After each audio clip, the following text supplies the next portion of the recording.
How are we doing, gentlemen? Very well, very well. How are you? Yes, Series 9, Episode 2. It's not very often I come in quite as lively Vibrant. as that. Very vibrant, John. Yes, I'm very well, very well. I've still got an erection from Wednesday night. What was it, my outfit? And where, unfortunately, I don't want to be the bearer of bad news, Chris, but it wasn't. It was and it's Saturday night now, and I've still got an erection. For those who didn't see the Under the Cosh and Friends, a lot of people thought we were jesting with Under the Cosh having Robbie Williams on, and I thought there could be a bit of a prank going on as well. An hour in, but he turned up. He turned up, chainmail and all. He turned up, bless him. I'm still shell-shocked, me, mate. I really am. So shell-shocked. And I feel a little bit sorry for Big Bayo, Akinfenwa and Woody. Because I think they got a little bit glossed over. Massive. You were both fantastic as well. They were both fucking brilliant. They really were. Yeah. They really were good. I felt a little bit sorry for the last fan that were on because I weren't in the room for 3 or 4 minutes while I was messaging Robbie. I think you're letting off, John. Yeah. Do you know when I say that? I was messaging Robbie as if like, yeah, we message all the time. You know what I mean? Yeah, morning, Robbie. You all right? Yeah, what are you having for your breakfast? He was good though, wasn't he? I mean, bearing in mind, we must say that we'd asked him to come on for 15 minutes. Yeah. He stayed on for an hour and 20, maybe. Yeah. Do you know what else as well? When he said, let's do this again. Oh. Did he really? Yeah. Right at the very end, he said, let's do this again. I'm surprised after the way that it ended. I know. I'm surprised. I can't. I honestly, I've not even watched it back yet. I can't remember 3/4 of it. For those who haven't seen it, should we paint a picture? We're speaking about the effects of getting the abuse as a pop star, as we've talked about with players. You know how you deal with it, and Robbie was going pretty deep. To be fair, there was some real reflection going on. He had the shovel out. He did it. He was deep. He was in the moment. It was going to be, I think, a real exclusive. It was taken under the Cosh to a new level, John, until you stood up and went, sorry, lads, I just need a piss. No, it wasn't. So it was the terminology. Just shorten down a sentence to quick piss me. I didn't even. I genuinely, right? I needed a piss from about 9:15. So this is probably 10:05 in it, ish, right? And I was desperate, and I didn't want to leave. I didn't want to leave the interview with Rob. Not an interview, but you know what I mean. I didn't want to leave, right? I didn't want to miss any of it because it was Robbie Williams. But it got to the stage where, do you know when you're that desperate for a piss and it starts shooting back up and it starts hurting your belly?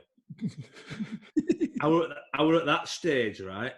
So I genuinely thought, shall I just piss myself, right? And I realised I was on my settee and I weren't in a bar in Magaluf. Leather as well, innit? Leather, I'd have had to go down both sides. So I thought, I need to have a piss. So I didn't even realise what Robbie was speaking about. Mate, you could have been stealth though. You could have just slipped off. Nah, but my next thought were, the last thing I want to do is try and get up, follow my computer, smash my computer, the speaker and everything, and my lighting setting. So I had to really concentrate getting up, and it was just like, and I never even realised. It wouldn't have been as bad, I think, if you just said, sorry, lads, but it was when you pulled the microphone to a millimetre away from it. So it wasn't, it was audible beyond so loud. Comprehension. So loud. I must admit, I did wee in an empty tonic bottle. I'm gonna have to rewind and have a look, see if I can see when the moment is you're relieving yourself. 60% went in the bottle. But I just didn't have the bollocks to do what you did, Johnny. But I think think that's why people appreciate us. As Oh, such. it was hilarious, mate. But it was just Robbie Williams' response. Okay. And to be fair, mate, I messaged him, mate, the next morning. Like when obviously somebody tweeted us on the night or whatever, and I messaged him next morning saying, "Look, really sorry, pal. I was just desperate for a piss." And he put his first message back was 3 laughing emojis. You rough. I was like, no, I actually feel all right, Robbie. I feel fucking grand as eggs. He must have, because I mean, we'd all had a few drinks by then, and like you said, he's not had a drink for 20 years. I know. He must be thinking, what the hell's going on here? That's another thing as well. I didn't have any tonic left, but I couldn't leave, so I thought I'll just pour me gin and drink that anyway. So I went from being Neat gin. half cut to steaming within 15 minutes. I need to get out of here. No, it was good. There was two moments when I cringed, and the piss was one of them, and then asking him for angels at the end. But it pulled through in there. It pulled through, didn't it? I can't believe he did it. But at the time, I was like, oh no. It's like interviewing Ronaldo and asking him to do kick-ups at end when he's finished. Give us some tricks. Do us some tricks. To be fair though, he's like, I thought he were a top fella before that, right? But he's just a top fella who's just pretty much like us, but could sing. Yeah, and just went on to this just totally phenomenal level. And like, even it doesn't matter. Obviously, it did feel surreal, but then it felt so normal as well. You know, speaking about stuff that you'd speak with your mates about down the pub. Yeah. You sound like. I think that's where I got me flipping bravery from, to ask him to sing a song, because it was just like, what he'll do. Balls to it. Yeah. Fair play to you, because he did it. Yeah. He did it, and fair play to him. But so it's on YouTube now. If anybody hasn't seen it, feel free to go on. Yeah, it's up there. I think we might cut it out and put it as a separate podcast as well, possibly. I think we should, but it was so surreal. Same as Brownie just said, it was so surreal but so normal. Yeah. In the same way, which makes it even more fucking like outrageous. I don't know about you two, but like after it is the closest I've been to getting that feeling of after a match when you've won a game, like a massive game. It was weird. I was up until 3 a.m. with a flipping virtual festival on my telly, blasting. You would have been anyway. Big fish, little fish. I just felt like the adrenaline that everything was just going through, and I've never felt that for years. I know I was like blind shitting drunk, right? But when I come off it, I was shattered, like, you know, like drained. Yeah. I don't know, and same as I said, I was so nervous. It weren't like I was so nervous that it weren't going to come. Because when I first messaged him, he went, "Yeah, I'll come on, no bother. Just remind me." He says my memory's terrible. So I messaged him about 2:00, right, British time. And it's probably 7:30 until he's messaged me back. And I'm thinking, for that 7 hours or whatever it were, we're going to look like right fucking ball bags here. Right? We've been a sack of shit for 2 and a bit years, right? We finally announced we've got Robbie Williams on, right? And he's not going to turn up. And we're going to look like right fucking morons. So when I seen his face, on the screen, and he got his chainmail on. That's from that's relief. Is it Candy Cane? That's from the video, I think. What have it is? No. Yeah, it's in the video. He's wearing it in the video. Yeah. I'm sure that on Robin Hood, Prince of Thieves, right at the end, he comes in that King Richard. He does. Yeah. Yeah, he does. He does with a chairman. Oh. But like, on the flip side of that, Bayo were brilliant. Yeah. Bayo, Akinfenwa were fantastic. And Woody from Bastille. Oh, yeah, they were both great. So normally, if we'd just got Woody from Bastille on, we'd have still had an add-on with that, wouldn't we? Yeah. It was just such a lovely fella and all. Yeah. Yeah, good as gold, eh? Good as gold. Blakey part 2. Blakey part 2. Blakey part Hey, we've 2. not mentioned our shirts. I know. German football back. We won today. Did we? We won. Yeah, 4-0 Schalke. We won. How did I get on? I don't know. I only follow my team. There's a story. Actually, there's a shit story behind this. When I had my knee done, I was 18. I went to America to get my knee done, as you've heard many a times. And there was a fella there from Bayern Munich, player, Hassan Salahamidzic or something. And I was with him for 2 weeks doing the same kind of rehab. We had an operation on the same day. And at the end of it, I said, I'm a cheeky bastard again. Will he send us a couple of your shirts, mate, signed? Within 4 days of getting home, I landed on me porch. Signed. It's still signed then, or have you washed it? No, look, I haven't even got the sponsor on anymore. Did you send in some Sunderland ones back? No, he did. Yeah. He said he was all right for dishcloths. Did you send him a fucking palm over or what? So yeah, we've rolled these out, haven't we, Chrissy? Yeah. For the audio, I've got me Borussia Dortmund shirt on and Bayern Munich, Chrissy.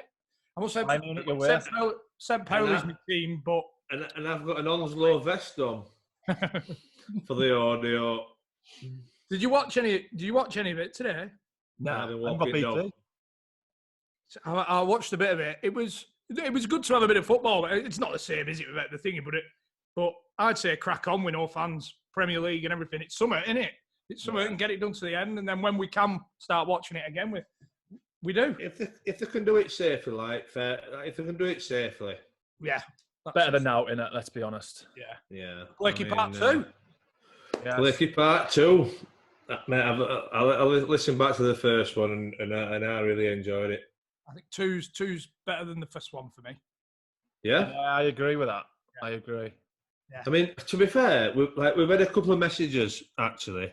It's not very often we get serious, but we've had a couple of messages saying, I think it's out of order about you. You know when he ran about drink driving and falling out of his car and all that. I think the main thing for us is, right, we're just giving a platform for people to tell their story. Yeah. We're not condoning drink driving. We're not laughing at drink driving and all like that. The only thing that I laughed about was when he said I tripped up over the car seat. Yeah, I know, and I think people know that anyway. But there is a few people have said, but we weren't. You know, if somebody trips over the seatbelt, you're like, oh, for fuck's sake, and you have a bit of a chuckle, don't you? Yeah. It's not that we're condoning anything like that, but anyway, it was an unbelievable episode. What a career! Yeah. And second one's even better. Yeah. Well, I think it could have been same as what he spoke about. It could have been so much better. Yeah, I think I think that's kind of a niggle as well for Robbie as well, isn't it? That he knows that he could have been better. And I think he wishes he'd done some things differently. But I think I think that's everybody in any walk of life, though. Whether when you get to a certain age, somebody who maybe has worked in a shoe shop all their life, and then they wish I'd have gone and done this, or wish I'd have gone travelling, I wish I'd have done this. So shoulda, woulda, couldas. See, I feel like Blakey, but I'm not a niggler, right? Yeah. Do you know what I mean? You don't play it over. Que sera, isn't it? It is what it is. Should we get him in then? Yeah, let's get him in. We can't get him in because he's still sat in the same room we were sat in end of the last episode, isn't he? But the quiz is starting in 10 minutes, so get him in. Let's get him in. Yeah, we need to get fucking rocking and rolling sharpish.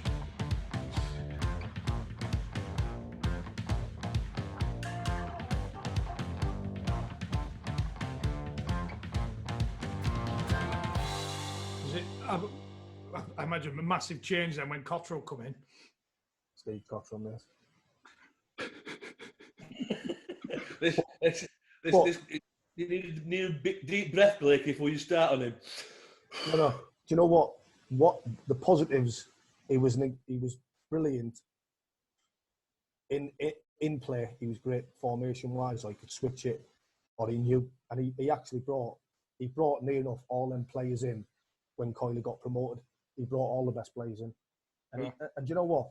in terms of managing, in terms of tactical nous and know-how, I'd probably say he's probably up there as one of the best I've worked under in terms of tactical and knowing. But what he struggled with, if he had Stan's capabilities on the other side, he possibly could have, you know, been so much more successful than what he was. Interesting. When I obviously Birmingham came in for me, and obviously it was a massive move in terms of financially, career move for me. It was massive. You know, they were like top 8 in the Premier League, and we were obviously, and he took it really personal with me. Do you know what I mean? He couldn't understand why you'd want to leave. And I said, well, hang on a minute. I said, Gaffer, you know, let's have a man-on-man conversation. If Birmingham now is a club, if Steve Bruce went to Newcastle as a manager and they'd come in for you, would you leave Burnley? He went, yeah. So what are you talking about then? You know what I mean? He went, I've been laid in my bath all last night for an hour and a half, talking to my wife saying, I just can't believe he's going to leave me.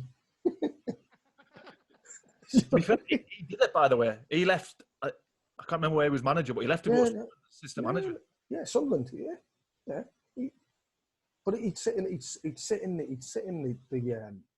canteen, and me and Mo were having a bit of food. And Sven-Goran Eriksson came on the TV, and he went, see him. He does nothing. He went, I'll be an England manager one day. That was his downfall. You know what I mean? Yeah. I used to call him Morton Hackett, you know, ha. No. If you Google it, Morton Hackett looks like Steve Cosh. I went, fuck me, Morton Hackett, here's a number. And he used to go to me, fuck, you know, you're the captain, you're fucking treating me like that. He just didn't have no, you know what I mean, skills of man management or. Yeah. You know what I mean? It's just. I've not heard many good reports about him, to be honest. Somebody did though. I think was it Wilbraham? Yeah. But the majority of the time, there's always a circle around managers, isn't there? Like you've had Phil Brown party, you don't get on, and there'll be a lot of people who are not his cup of tea. There's always a circle, and you'd always go with the average, don't you? Or the majority. You'd always go with the majority. Mm. And he had very good positives, and he had a lot of negatives as well. He had a lot of negatives. So was it Brucey that signed you for Birmingham then? Signed me for Birmingham, mate, yeah. Did you get a lot of stick from the Burnley fans? I did, mate. I did. And did I regret that in the end? Possibly, yeah. I did regret that. Just how things were done, do you know what I mean? I mean, the amount of positive messages that we got on Twitter and stuff. I think there was one lad said, do you think he'll mention the fact that he fucked us off twice?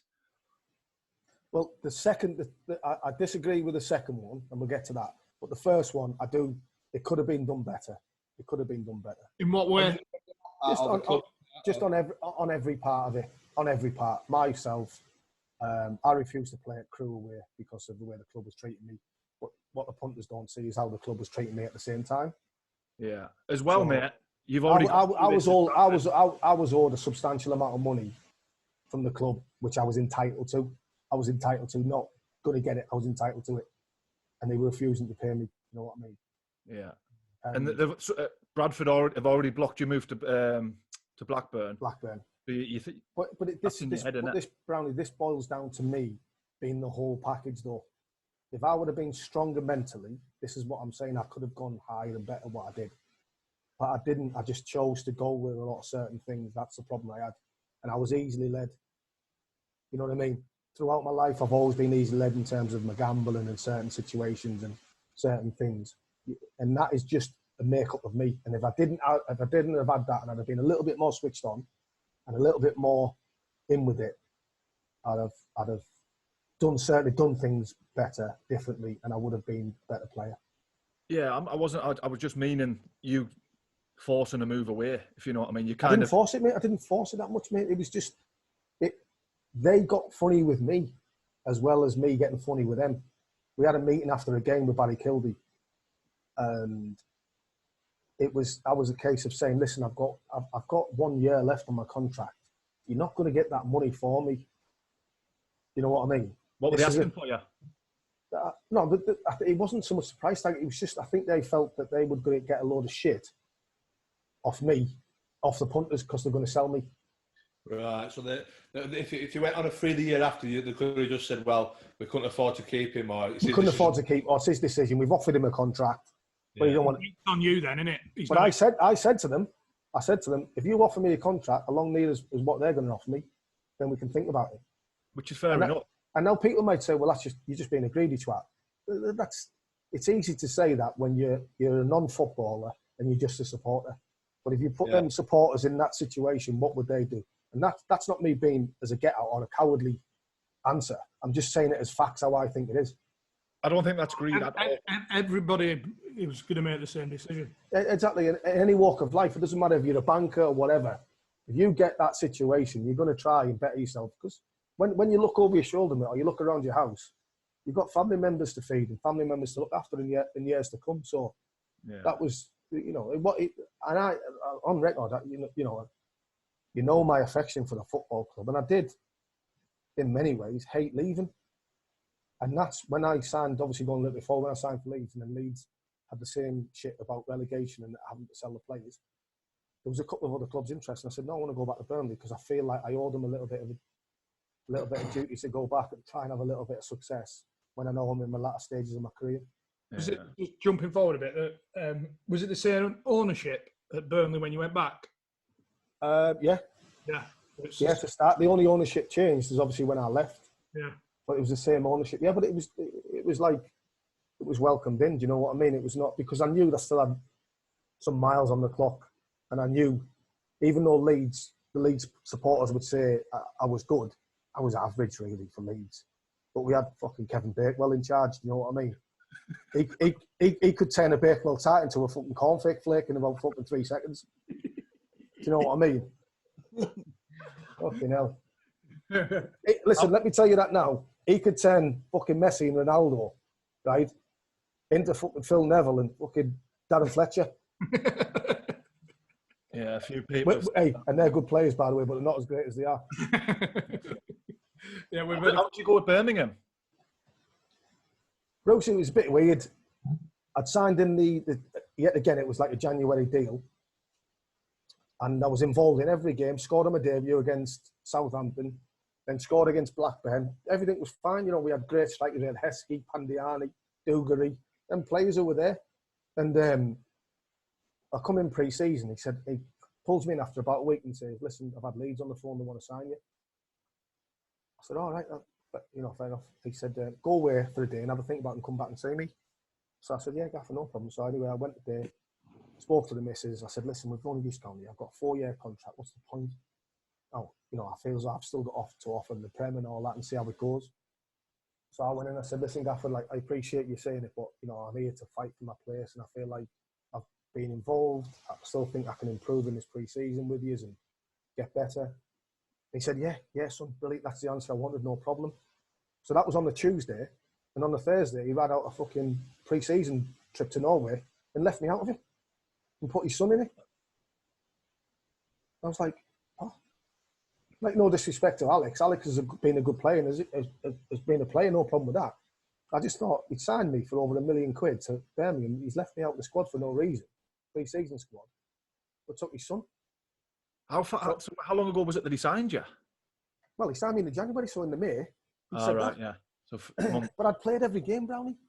And there was a spell that I think Heskey got injured in the warm-up. Might be wrong. Might not be Heskey. Might be Pandiani, actually. One of them got injured in the warm-up, and it was me and Clinton Morrison on the bench. And he chose me over Clinton to start, and then I obviously scored. And I played in every game. Then the next game we had Old Trafford away, and I started in that game, so I thought, well, he's obviously having me a little bit. And then I played I was involved every game. Obviously didn't play every game, but I was involved. I'd come on and whatever. And then just come out of the blue. But that's the way it is. And they probably thought, well, we can recoup the money and we can, because what they were trying to do, Pandiani was on loan from Deportivo La Coruña, I think. And I think they were trying to sign him. So they probably thought, if we can get that £1 million back over, we can bring him in. Yeah. But listen, in many ways, I was happy because I was going back to a bigger club. Don't mean it disrespectful to Birmingham. A miles bigger club. And I thought, you know what, are we catching them at the right time? The players they had at the time. We might be able to get into the Premier League. And if you get into the Premier League, we'll lead your heroes, aren't you? Yeah, true. Well, you were only there sort of 6 months then? Birmingham. Less than that part. Yeah, I was bringing my sofa into the house in Solihull, and then I was fucking taking it out. About turn. Fucking hell. And then obviously in the divorce, she split that, got that. Does he get on with the other lads at Birmingham? Because Yeah, I've no, always going to ask about Robbie Savage because Sav is a brilliant guy, but a really insecure lad at the same time. Now he might have changed now in life, but he was a great guy. But the best player, even though they had like Anderton was incredible, Muzzy Izzet was a brilliant player. Mario Melchot was a brilliant player. People like Stan Lazaridis. Yeah. That's a player he was, mate. But you know what I mean? People Doesn't wouldn't get mentioned, does he? No, and do you know who was the best player by a country mile? David Dunn. Right. David Dunn was unbelievable, but he had back problems, killed him. He was incredible. He joined in a training session. He'd been out for about 16 months. Fucking hell, I thought, wow, good job I haven't played against you, mate, for a few years. He was incredible. Incredible, mate. And it's mad because he was every single minute of his move to Birmingham. Yeah, but that doesn't, even though he regrets it, the talent's still in there, isn't it? Yeah. And you only visually see it. Like one of the best players I've ever played against. And when people, when they finish the careers, they say, fucking, you try and name the big hitters, don't you? Because you feel like, I've played with him. Mark Davies, the lad from Bolton, who went from Wolves, the midfielder, is by no stretch of the imagination, without shout, technically the best player I've ever played with, mate. Yeah. But he was worse than me. He was worse than me off it. Yeah. To be fair to him though, Blake, he had a lot of injuries, didn't he? Bad injuries. He was signed, sealed, delivered to go to Chelsea with Mourinho. So he had. I think he had. Don't please me. He either had 1 year or 6 months left on his contract, and he'd agreed a deal to go to Chelsea, and he'd done his cruise ship about 2 weeks before he was due to go. And he was fucking insane. But Blake, he was one of. Did he fuck it off then?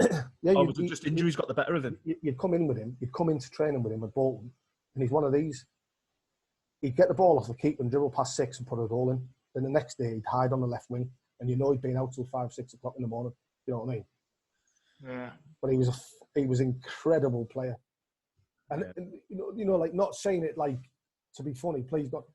Every club I've been to, you'd always look yourself, and I don't think there's been that many. Or every club I've been to, there's been that many players technically better than me, but he was by a million miles better than me, technically by a mile.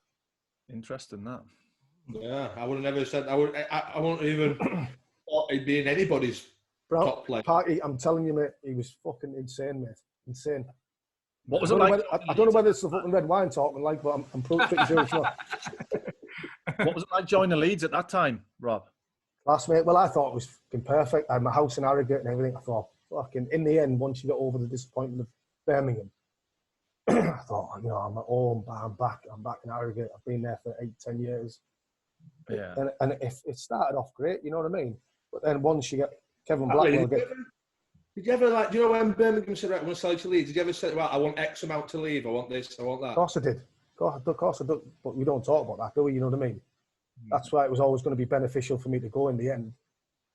But when I said I'd done things different, I didn't know if you meant you just said, right, Leeds is going to come in for us, right? Fair enough. No. There's all the complications, isn't there? That's why it didn't happen for about 3 weeks. To be fair, Party, it wasn't a 3-day job.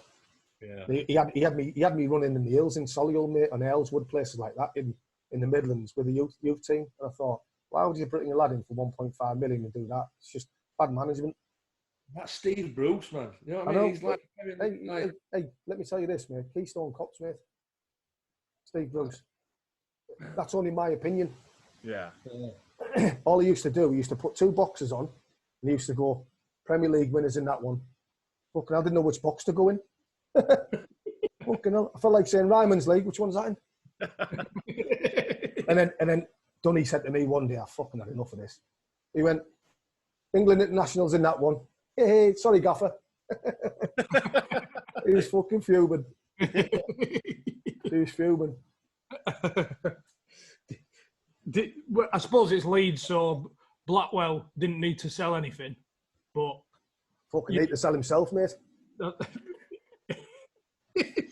Absolutely fucking useless. So you'd have gone no matter who we're managing? Absolutely, in the end, yeah. Once it was all sorted, the other end, it was a case of just like you once you walk into the facilities, they're incredible. I mean, they even put a team like Birmingham who've been in the Premier League for 4 years to shame. You know what I mean? It was incredible. And my timeline's all over the shop. But was it the playoff year? Were you there then? Yeah, that was the first year I signed, mate, at the Millennium Stadium. That was the first year. So he must have done something right. No, fucking hell, mate. The players we had, man. We had a front four in the Championship with Robbles, Creswell, Healy and me. You're not going to go far wrong, are you? I don't mean that rude or disrespectful or arrogant. You know what I mean? Yeah. You should be up there.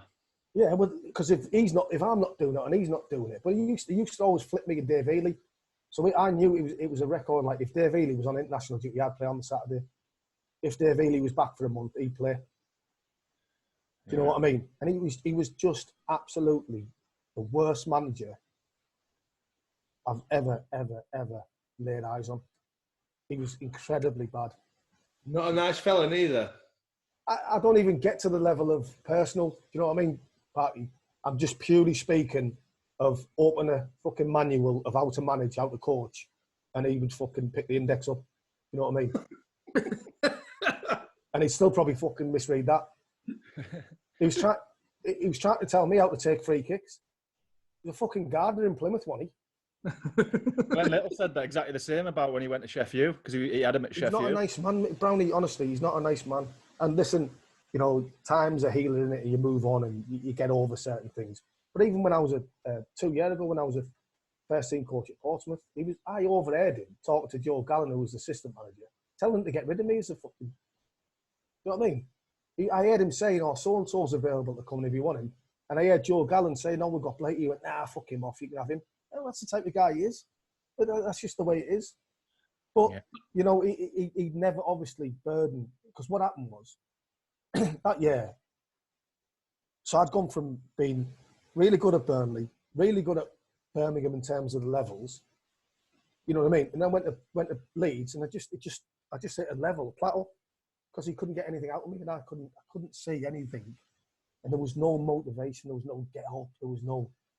He was just life sapping everybody, let alone if you speak about a lot of people will speak about in the same breath, really. And we played Watford away in the playoff final. Don't get me wrong, Watford had a really good team. You know, they are actually young, and I think was it Marlon Kane and people like that. They had good players. There's no, you know, they could have beat us on any given day, no problem with that. But you know, he played a 4-5-1. He had Matt Kilgallen playing out of position. He had one up front. He had me. Dave Healy, I think, with Cressy on the bench or Hulsey on the bench.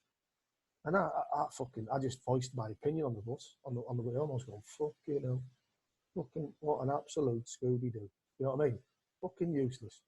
Worst manager I've ever been under. And one of the lads stitched me up good and proper. Told him? Hey? Told him? One of the lads told him, yeah. So first day back of pre-season, I thought, get me head down and see if I can fucking change it. Pulls me in the first day. So up the office, go out in the office, and I'm like, he's swinging on his chair, you know what I mean? I know what you've been fucking saying about me. I know what you've been saying. I said, what do you think? I know what you've been saying about me after the final. He said, are you going to tell me? I said, yeah, I'll tell you. I'll be honest. I said, you're the worst fucking manager I've ever been under. Straight out, I want you the fucking worst manager by a million miles. And he looked at me, Brown, lads, and went, you know, a 3-year contract, I'm going to make you rot. And he said, in fact, not only am I going to make you rot, he had Dean Riddle, was his fitness coach. And he said, I'm going to have him every afternoon doing you know, like, a triathlon. Jesus. So I was swimming in the swimming pool. Then I was doing a 6-mile run. And then I was doing a 12-mile bike ride every afternoon. Fucking hell. And do you know what? They only won one game in 12, and it was Sheffield Wednesday away, and it was live on the box. I think it was an air at 12 o'clock kick off on the box. I might be mistaken, but it was definitely on the box. And the camera, I was on the bench, and I was directly sat behind him. And as the camera panned round, he turned to me and went, "Go on." I always remember he went, "Go on, fucking have another sad face. Go on, keep your sad face like that, and make me look the bad one," or something like that. Then he got sacked the next day because we got beat. I think we got beat 2-0. And then Wisey came in. You crack a bottle when you heard the news? Honestly, I know this is mad, and it's not Blakey's like a good one. I actually felt sorry for the lad, but in the back of me, he was so out of his depth. he was unbelievable. So out with death. It sounds like. Sorry, go on. I was just going to ask you about, because Clark Carlisle was in that squad, wasn't he? Fucking Keystone Cops party. And he said when he first signed for Leeds, he was in tears because somebody put his shirt up. Was that right, lads? Someone hung his shirt up, and he. I think it was Watford, wasn't it? Right? No, it was Leeds because it was Seth Johnson, I think, when he first signed there. Clarkey was a good player, you know. Oh, I know that. He was a good player, but what he suffered with, which you've seen in later things, is just mentally. I felt when Clarkey signed, he didn't have that mental capacity to think, I belong here. Yeah. It was almost, fucking hell, I've done well to get here. Yeah. I've won a lot. I've got a winning lottery ticket. Yeah, when in reality he deserved to be there because he was a good player, but it only took until the Johns, the Sefs, the Eric Backers, people like that to leave for him to realise, oh, hang on a minute, I can be a little bit of a figure here. You know what I mean? But he's listen, I love Clarkey to bits. He's a brilliant guy, and I'm sorry for the things he's had to go through. It's not nice for anybody, but he's a great lad. You know what I mean? But I had the pleasure of Clarkey as well later after that. Burnley as well, which we'll probably come to if we've got enough time. Do you know what I mean? But You're all right for time, Blakes, for a bit. You know, best shit in the woods. I'll go and get a top. Let me have a quick piss. How did you get on with Wise? Wise was good with me. He was good with me. He fucking blew smoke up my ass and all that, and yeah, great player and all that, and all this, all this. But he was nasty. He was nasty. He was nasty with his players, mate. Nasty with personal. His players. That kind of carrying on from Blackwell, really, isn't it? In a different way. Because Kevin was just out of his depth, where Wise knew what he was doing, but he was arrogantly doing things that he shouldn't do. Do you think Blackwell was like that? I keep going back to Blackwell, but do you think he was like that to compensate for being out of his depth? The way I look at Blackwell, he must pinch himself every time he gets up in the morning and think, fucking hell, I'm a manager of Leeds United. How the fuck? Yeah. He'd be waiting for Jeremy Beadle to pop out of his ensuite and say, fucking surprise. But I think he was still in a job 2 years ago, wasn't he? Only because he's. I'd call him Warnock's parrot. You know what I mean? Yeah. Or a seagull, because wherever fucking Warnock goes, he lands on his shoulder. But Wise, Dennis Wise had the same kind of dealing with the players. Do you know what he struggled with? Because he was such a good footballer and he had Gus Poyet as his assistant manager. But when Gus used to join in training, he was fucking incredible. And he couldn't, how can I say the words? He couldn't project. He couldn't project what he used to do to think, well, they can't do it, or they could only do it 1 in 8, where I can do it in 5 in 8. Do you know what I mean? Yeah. And that's what he struggled with. I think Darren Sheridan's a little bit like that. Yeah. And he just, but he in the end, he got everyone against him. How does a team that don't lose any players make the playoff final and next year get relegated? Yeah. Doesn't mean to say you can finish in the top 6 party, but you don't get relegated, surely. Yeah. Did he last the full season then? Well, he came in after about 12 or 13 games. I'm not sure, but it was around about that time. And then he had us till the end of the season. And then we lost out, I think, against Ipswich on the last game of the season. But I think even if we'd have won, the other teams around us won anyway, so we'd have gone down. Yeah. But I remember we played Colchester in the League Cup second round or third round. It was at Ellen Road. There was about 6,000 there. And he'd come along from the far side to the main stand dugout. And as soon as he'd come and started walking on the pitch, you could hear all the Leeds fans in the, singing. Fucking, we ate the Chelsea scum and all that. And I thought, he's got no chance. No chance, yeah. No chance. It was 6,000. It was 6,000 in the ground. When there's 28 in the ground, he's got no chance. And he almost knew that, and he started getting really personal with Gary Kelly. Kells was on a lot of money, a lot more money than probably a lot of us were on. But Kells was an impeccable pro and a great lad. And he used to come in. He even said, I'll do fair wages, I'll do the lot. But then they started saying, you need to go to Guernsey to do a guest speaking and all that. So Kells started speaking to the FA and saying, hang on a minute, how do I do this correctly? And basically he was saying, listen, if you tell them to get you a flight there or get you travel there, pay for your travel, they won't do it. You know what I mean? In other words. So just be clever, be sensible, be professional about it. And then we all had a meeting right in the top room, and I'll never forget it, mate. But Sean Derry used to put little pictures of him on everywhere, saying "legend, legend." So Kelly. Yeah, because he was so well liked, so well respected, and why is he hating it? And we had a meeting upstairs in the place where we do all our analysing and all that. And he goes, "Fucking that fucking prick there," like right in his face, right in his face in front of all the lads. He's a fucking prick. He's took the club for a ride. He's a prick. And what he was doing, which he was in on it with Batesy. He just wanted Kels to get up and try and crack him so he could sue him more. Attacking. Yeah. Trying to break. He goes to me and Cressy. Fucking, you tell us, Ed Blakey. And I said, Gaffer, I'm not being funny. He's given me no problems. He's been a great pro. And I've got nothing bad to say about him. I said, in fact, since I've been at the football club, he's been different class. What, so he pulled you up for your opinion in front of the rest of the lads? Me and Cressy. Desperate measures, that, innit? Yeah. And then he turned on me a little bit after that. Not to the, but he used to take me in the office, and he used to say to me, "Fucking hell, how can?" And I mean this with the greatest. How can you play with these lads? This is genuine, hand on my heart.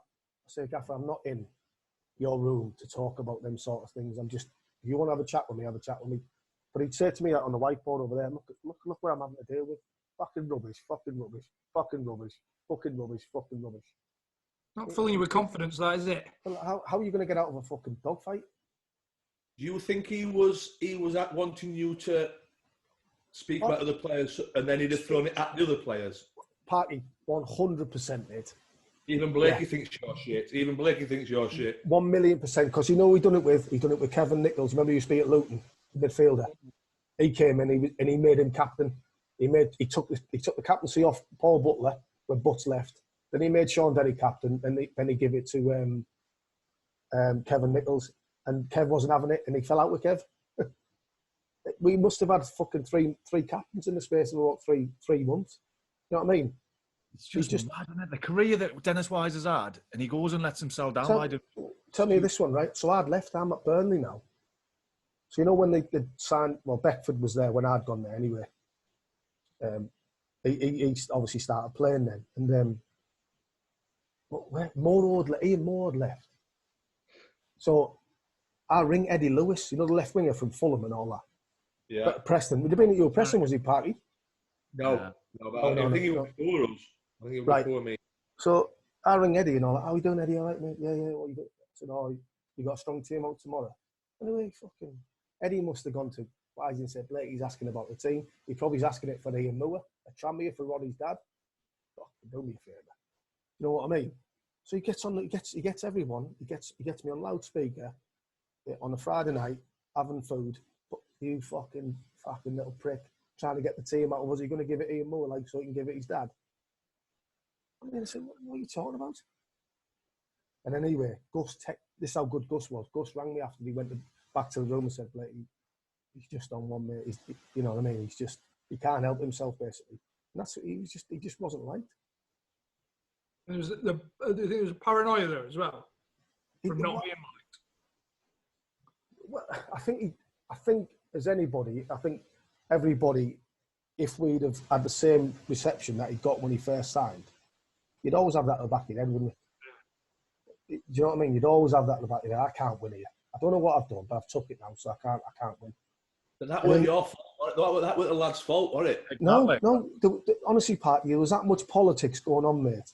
There was that much politics going on. It was incredible. Incredible, mate. It was incredible. It was not nice to be in. Do you know what I mean? It was not nice, and not to say that I was happy when I left, because I love Leeds as a football club. I think it's an incredible football club. And once you've played for that club, you understand that you've played football. If you know what I mean, you've played proper football for a club that's It's huge, lads. It's a huge club to play for. And the thing is, as well, mate, you played at a shit time. Imagine, say if they get promoted. Imagine. That's what I'm saying. God, like, I wouldn't say the majority of Leeds fans like me, but they respect me. And I was shit. I was shit for Leeds, really. Compared in the gaps between Burnley, Birmingham, and other Burnley as well, and Bradford, I was shit, really, for Leeds. It was because the manager was rubbish. Because you can't tell me that I'd gone from playing for Leeds, I hardly played, and no footballer can sit here or stand here or whatever and tell you that you're going to be at your best if you don't have a run of games. I went to Burnley, and I was bang up and running, bang, straight on. He was just rubbish. I was rubbish for Leeds, and not rubbish too, but I wasn't very good. But I was still really respected and liked, and I always feel that was a regret because I could have been miles better. The what, Johnny? You felt as though you could have done so much more there. Oh, Parky, so much more.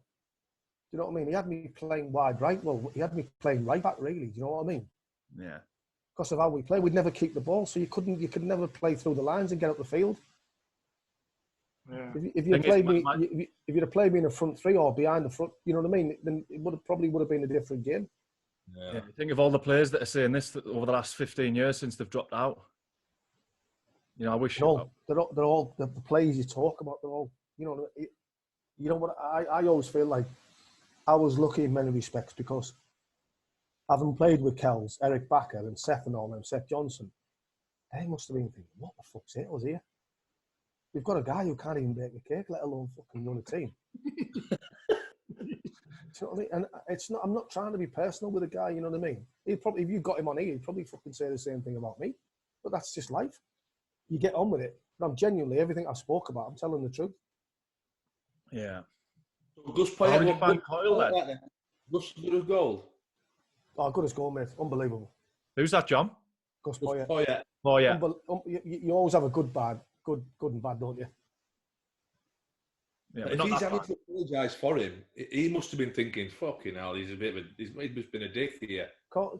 That's why he probably rang me up at the Tranmere game. You know what I mean? Saying, "Sorry, Blake, he's just." But So I'm not being funny. Assistants wouldn't do that. They wouldn't undermine the manager like that. You should, like, to be fair to Wise though, he had incredible set pieces and all that. You know what I mean? And the quality he wanted for the delivery, it always worked. Brownie, do you know one of them? Yeah. Do you know what I mean? Like even Chris Wilder to a level, they've got great. Maybe the Premier League's a little bit different because man to man, Premier League defenders can defend. But he was so good at having set plays to hurt teams. You know what I mean? So there was stuff in there that was good. He was just not a nice man with it. Yeah. Can you understand why he's never had another? Has he had another job since? 100%. You know the type of club. He wouldn't. He'd struggle at a Millwall, mate. He wouldn't be like that Millwall. Yeah. He was manager there, wasn't he? Yeah, but he just hasn't got it for me. Yeah. It just doesn't work for him. So was it Coyle that came in for you then? Yeah, Coyle came in for me. Yeah. No, it was it was Cots who took me from Leeds because Cots was good mates with Wisey. I was led to believe, which probably sums it up. So a few other clubs interested. Like there was a. I nearly went back to Middlesbrough, went out to Leeds as well. Do you know what I mean? So that was one of my big regrets. That must have been a consideration going back to your boyhood club. Massively, but it wasn't 100%. Do you know what I mean? Yeah. Where Leeds was money on the table. Let's go. Let's get it going, basically. And then Burnley obviously was the same thing. So it was just but the Burnley thing was always let's go back and try and. So where were they at when you signed Burnley? Burnley were just mediocre. Yeah, I thought mid-table. They had like Micah Hyde, Adi Akinbaye, Gifton Noel Williams. They had like a lot of physical players, and then you had like the likes of myself, Wade Elliott, and people like that coming. Do you remember James O'Connor, the centre midfielder for West Brom? Yeah. He was there, and but yeah, I mean, what he did have, he had like the beast in goal, Jensen, and he had a strong back four. He had Michael Duff, he had Steve Caldwell, he had Clarkey, he had real, you know what I mean? He had good midfielders, and that's what we based it on. Yeah, because a lot of the games that year when I first signed, we'd win 1-0. Fucking so many games we'd win 1-0 because we were solid and we'd try and hit them on the break and score, and we did. It's surprising. Hey? When you went back, did you feel a bit? Did you feel a bit of that bit of animosity still from the fans? Did you have to win them back? No. I think once you start doing your interviews, don't you? You know what I mean? And you go and have a pre-season, you're away. Once it sort of sets in, I think half of it was like, fucking can't believe he's coming back and all that. You probably get 40% who say that. Then all of a sudden, once it happens and they get just of it, it's like, oh, really? Probably deep down, they're glad I'm back, if you know what I mean. Yeah. So we'll jump on the bandwagon a little bit more and we'll see how it goes. But I was always conscious if it didn't work out, and I knew I was going into what will I have been 20, 29, 30, probably 30, 31. I probably thought, if it doesn't work out, then that's one of the things I live on. But that was my decision. Do you know what I mean? I mean, you've got to hit the ground running at any club you sign for, but it was key for you to have a good start, wasn't it? Really? Yeah, no, and I did. I did. I thought I'll just take it upon and do it. So it was. I think deep down you just know you've still got it in you. Do you know what I mean? You know, don't you? I always feel like you know when you've had enough, and you know you've still got something to offer. Yeah. I mean, how was he so good, Coyle? Because I spoke to the lads at Blackburn, and I mentioned it before, but he's trained. You used to do 5-a-sides and bring cakes in on a Friday if you get beaten. You could do Monday, Tuesday, Wednesday, Thursday. Well, not Wednesday, Thursday, Friday, and you know what you're doing.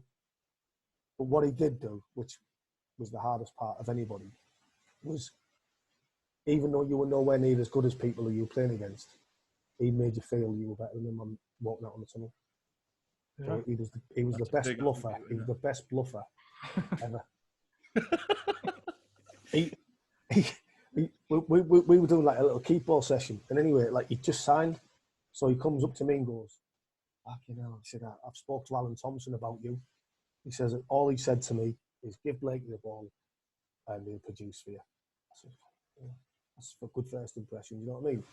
So anyway, I get in the car and drive home. So I ring Tomo. I said, "Fucking Tomo, top man, lad, thanks for the little bit of rendition for the gaffy." What are you talking about? He said, "Coyley's just pulled me and said that he saw me. If you give me the ball, it'll produce." He went, "I haven't spoken to Coyley for 3 years." Fair play, though. Fair play. Yeah, no, but that's what he was like. Yeah. That's what he was like, mate. And like I say, the biggest compliment I can make to him was he made you believe. Like we were lining up against Man United, mate, and you're looking at Berbatov, Rooney, Owen, Carrick, Evra, Ferdinand, and you're thinking, we can win this. And in terms of, we won 1-0, didn't we? But in terms of levels, but in terms of levels of players, we're nowhere near that. But you stood in the corridor, mate, thinking, we can win this. And that's how that was his best attribute he could do. I mean, I think he seemed like a bloke who everybody liked. Yeah, he was a lovable. Even people who weren't affiliated with Burnley, people seemed to like him because he had the gift for the gab. Do you know what I mean? He knew what to say, and he was good company and like that. And it's like in anything, innit? If you're good at your job, whether you're a car salesman or if you bluff people out of it or you talk a good game, eventually people fucking start believing it. Yeah. And that's what he did.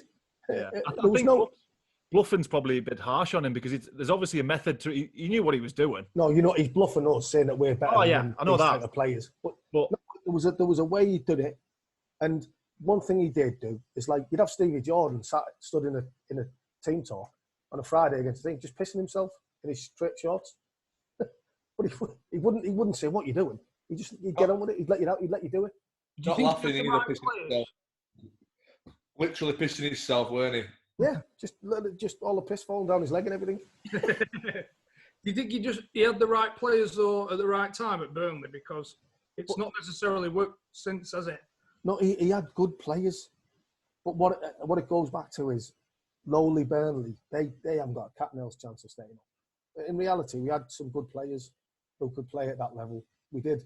100% we had good players who could play at that. Not take you to the other level, but you could solidify yourself in that level or in that group of 7 or 8 teams. We had some good players, mate. And maybe not necessarily playing ability, like mentality. Yeah, we had what happened? That relaxed kind of environment and people thriving on it. I'd be interested to see. I know, obviously, because of this pandemic and stuff, how Sheffield United would do the next year. Because I'd imagine with the 2 promotions they've had, they're probably on the roll of the manager and this. Everything can't go wrong. Everything what they're doing now is a success, and that's what we were like. Yeah. Because you get promoted, you feel like you're better than what you are in the right way, and in reality, there's probably that time where it plateaus out. Yeah. We would have like an underdog mentality as well. We would. Listen. You can't say now and this and whatever. I think we would have stayed up that year if Coyle had stayed instead of going to Bolton. I do honestly believe, because we got Brian Laws in, who makes Kevin Blackwell look like Trapattoni. What were you thinking when he walked in the door? We've gone from a Birtwell to a Victoria Sponge. You know the fucking first thing that come out of my head. What the fuck? And do you know what? Like, that's probably harsh of us to say that. Back for Sheffield Wednesday. Yeah, I'm sure he's a lovely fella. Do you know the only reason why I think he got the job is because that year we went up. There was only one team who battered us twice, and that was Sheffield Wednesday. They beat us on the first game of the season at Hillsborough 3-1. Battered us, could have been 7-1. And then they beat us at home when we were on a great run. We were beating everybody. And they beat us at home. I think Leon Clark scored a hat-trick. They beat us 4-3 at home, I think, at Turf Moor. And I honestly think that's the only reason why he got the job. Well, obviously the other sides of weren't it? It was like, how's he got that job? One of them one, weren't it? He came in the first day, right, mate, honestly. And believe it or not, his first game in charge, he came in on the Thursday. So he got the job on the Tuesday, but obviously we were off on the Wednesday. And he came in on the Thursday. And we were having a full scale match on the pitch.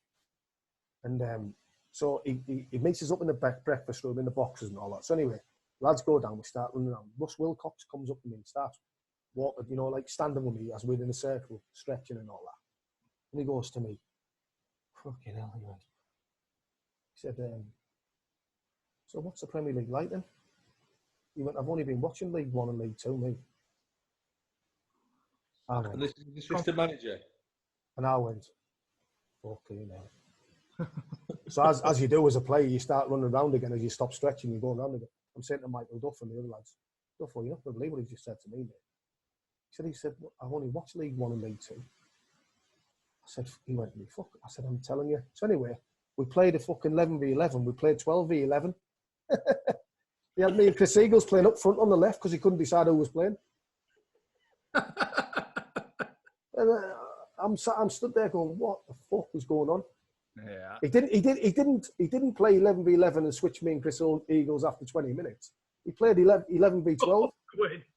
So there was a bit of an overload on the left-hand side. No wonder. What are you doing, like pushing each other out at work? Pass me, but I'm having this one. Fucking hell. We'll play 2 down there because Gary Neville's a weak link. Do you think going back to you think Turf Moor actually helped you because the changing rooms are old and shitty, aren't they? It was just, you get it, don't you? There's just, like, I always felt going to Rotherham's old ground, playing more. It was just horrible, the tiles in the dressing room and all that. Just horrible. Just didn't have a good feeling. For players who like these foreign players who've only been to nice looking dressing rooms and all that, they must have got to Burnley on Tuesday night and thought, fuck me. We used to say, keep the fucking door open at the bottom, let the wind blow through us as the corridor was coming down. Do you know what I mean? But it was just for the playing wise, it was great. But for opponents who were coming, it was horrible. Yeah. But Coyle didn't make the environment horrible to play in because he wanted to play on the front foot and play forward, and not play forward directly. He wanted to pass quick early as soon as we can and try and get on the front foot, where Cots and all that was more defensively. Stan was a bit more defensively, and we just bought into that. Like, let's just fucking put them on the back foot as much as we can. Yeah. Good players can still struggle on the back foot. You know what I mean? Yeah. And that was his motto all the time. Was that your best moment of your career? Man U at home? I think for everything what it stands for. But I think making my first debut for Darlington, scoring on my debut for Darlington, like they're great memories for me. Thinking, wow, like that, I've come from that to that. Do you know what I mean? I always class that as like a greater memory. The first goal of actually making that step into the Football League. Yeah. They're always great things of scoring great goals and and having that sort of history of it. But in reality, even though I scored that goal, I was very lucky that night because I'd give a penalty away. Brian Jensen makes the penalty. So I could have ended up turning being a hero to a villain. Yeah. And that's the way football is. And I always say people don't realise they give me credit for scoring the winning goal, but I actually give a penalty away. Yeah. But and that's just the things that sometimes I always feel. Sometimes football is just meant to be in it. Sometimes, or it's sort of that's the way it is. Yeah.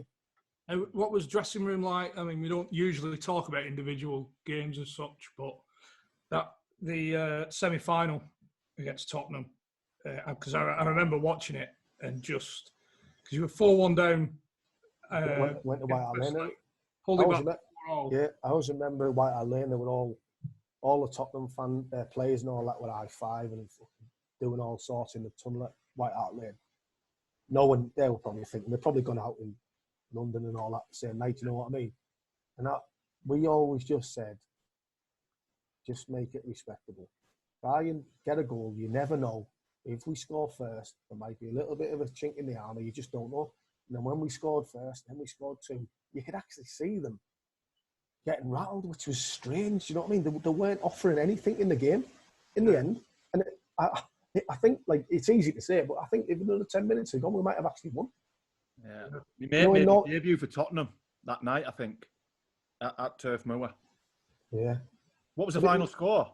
Well, we won 3-0 in 90 minutes, and we got beat 3-2 because I think it was 28 the 4 scored.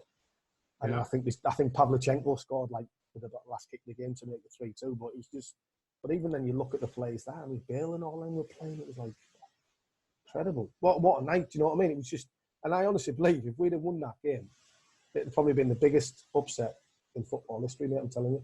Yeah. From going 4-1 down at White Hart Lane, it was just, but we always said it was really strange. It was a night that when we were in the dressing room, I always remember it. We all said, not even the manager said it, we all said, lads, listen, we've come so close, we've got to be proud of each and every one of us, but make sure, because we were never going to go in the top 2 that year, make sure we get to Wembley and we win the final, and we did. Yeah. So I remember that just catch-22 in that dressing room after being proud of what you'd done, but so close. We had great characters, you know. We had Clarkey in there. Clarkey was playing, but remember he went on countdown. Yeah. He went on countdown, and remember the match of the day, Alan Hansen said, I'll give you the 9-letter word for this performance tonight. Desperate. Fucking hell, sent him back on the drink. Did Clarkey get you the underpants? Yeah, Clarkey got me the underpants. He said to me, honestly, you wouldn't believe it. You know what my gambling record's like, right? We'd play poker, right, on the bus. And I'd be so far ahead on the fucking turn that it'd be like a 1% or 2% chance on the river of beating me. They'd fucking hit it every time. Every fucking time they'd hit it. So everyone started saying, fucking hell, bad beat, innit? It's another bad beat from Bob. Bad beat, Bob. But I didn't think anything of it. So we were driving to Coventry. So Clarkey says, listen, if I can get something for you, will you wear it? I said, yeah, of course I will. Yeah, no problem. What is it? He said, nah, just wait till we get there and you can wear it. Do you know what I mean? So he said, yeah. So anyway, I get there. There's his fucking bright red pants saying bad beat Bob on.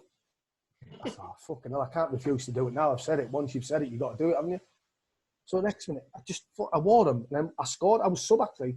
I come on and scored. And I went on a run, lads, of probably 10 or 11 goals in about 15 or 16 games. So I just kept them on. Just working. We fucking Porter got worse, but we fucking pants got good. And to be fair, lads, as you do, which I'd imagine Party's one of these people, if you're going to broadcast your arse and put your fucking kecks on, Wembley's no better place, is there? There's no better stage. Exactly, you know, there's no point in doing it at fucking Plough Lane. You might as well do it there, mightn't you? What were your thoughts on, obviously, Graham Alexander at Burnley? Brilliant, Greza was great, yeah. Brilliant pro. But he was... I would never be someone that, you know, I would socialise.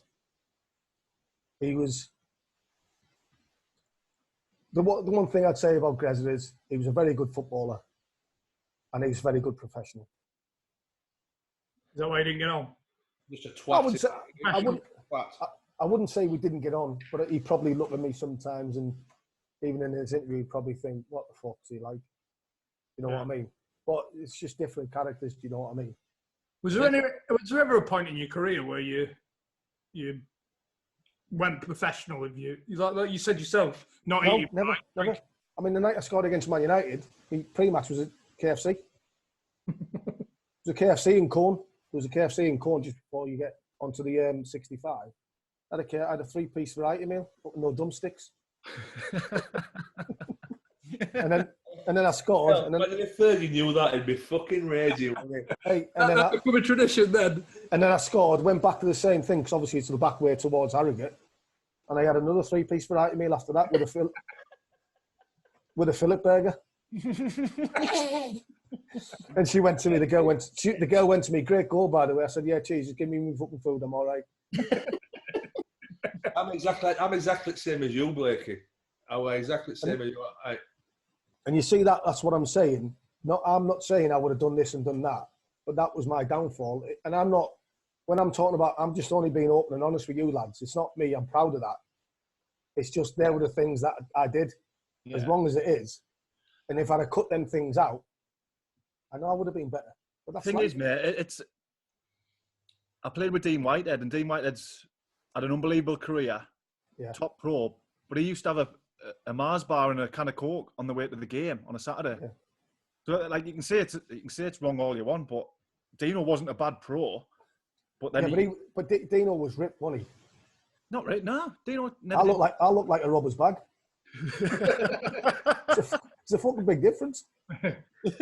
Look, if I could give you 20 million quid now in cash, you can go back to being 17, knowing what you know now, which would you do? I'd be 17. Yeah. Yeah. Because I'd do things differently. And I'd outweigh that 20 million. Yeah. Because I probably, in terms of earning, I probably went past that really. But in terms of Coral and Ladbrokes and all that, probably 75%. And probably took 75% of that. Hey?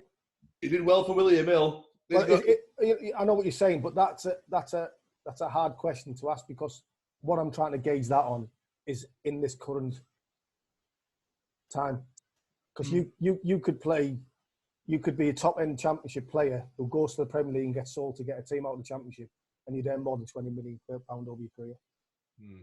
I say I'm still of the opinion that doesn't, just because you look after your diet and you look after yourself a little bit better, doesn't mean it's going to make you a better player on the pitch. It does, Downey. It does. I'm not convinced, mate. It does. You did what you needed to do at that time. No, because what happens is it's the longevity of the pitch, innit?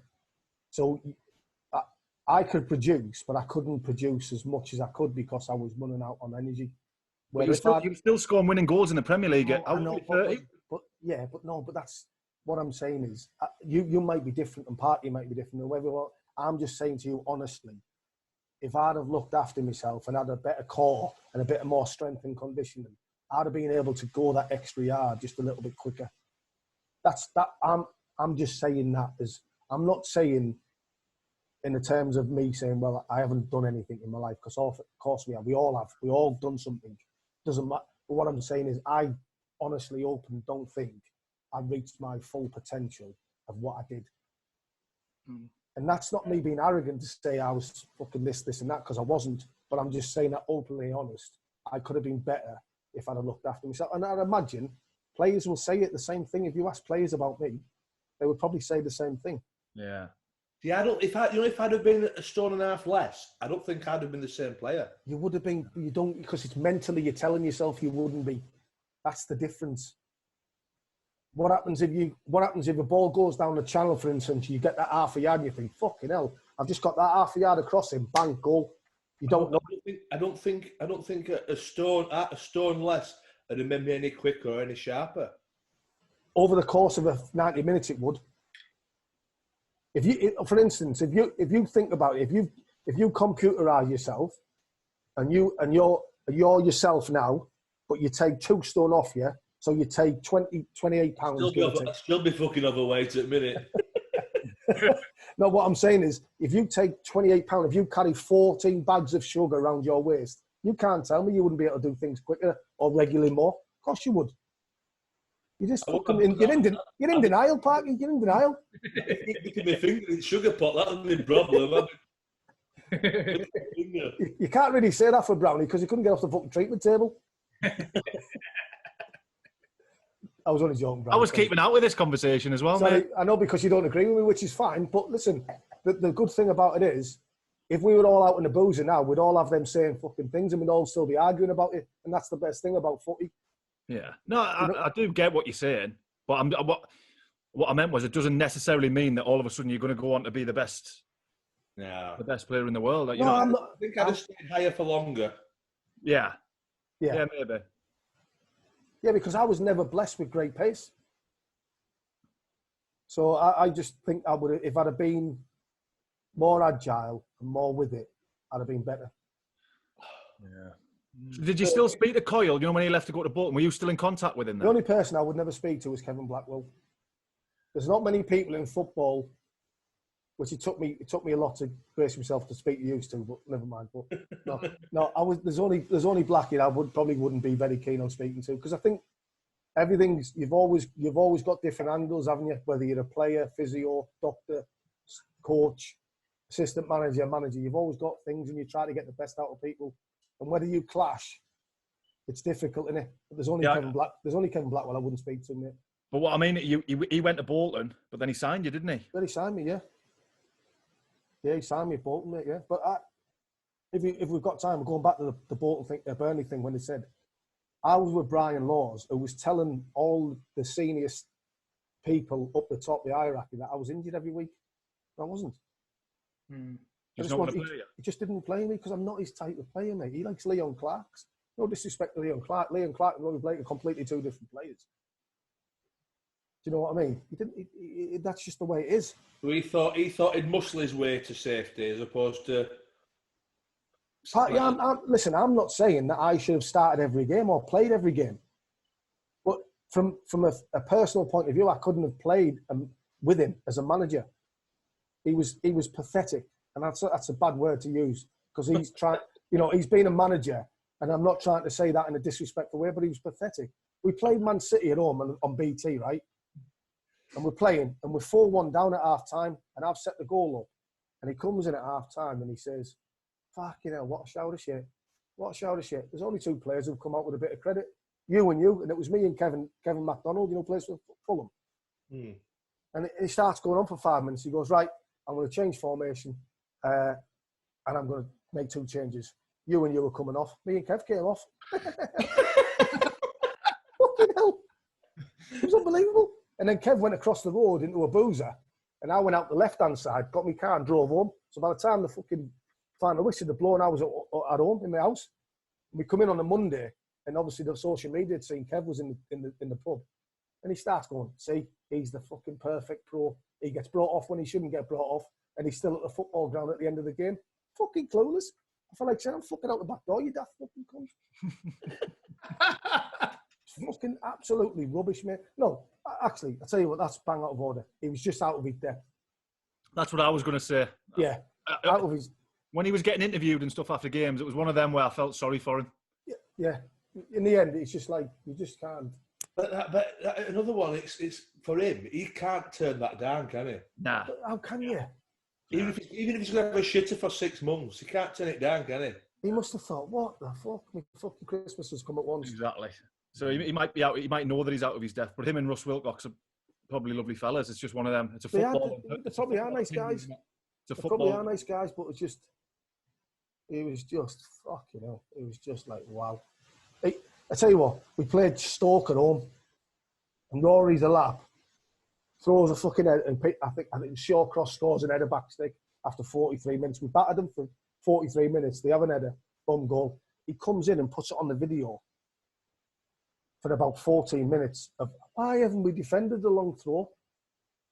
Not like how are we going to fucking try and change to keep doing, or are we going to keep doing the same thing? Or how can we exploit them? Can we play down? You know what I mean? Just went on for 14 minutes about we should have stood someone in front of Rory Delap. Fuck off, Lawsy. It was a favour. Don't get the fucking bibs in. Did you have option to stay at Burnley? Yeah. To Bolton? and this is how mad it is. Brendan Flood was the acting vice chairman or the vice chairman. And he said to me, we've offered you another contract. And I said, really? The gaffer hasn't? He said, no, we're offering you the contract. So I said, listen, no disrespect. I can't stay at the football club while he's still here. And the club's offering you a contract, but the manager yeah, don't want you. honestly. And then Brendan Flood said to me, listen, I want to meet you at the Marriott at Worsley. So after I said, no, I can't stay with him, because he was basically saying, well, he's going to stay as manager. So I was saying, well, I can't physically stay. So, and bear in mind, people think that I already had a contract with Owen Coyle at Bolton. I didn't. That's complete bullshit. I didn't. I just thought I could still get a decent club, having come from what had happened that year. I still should get a decent club. And How old were you?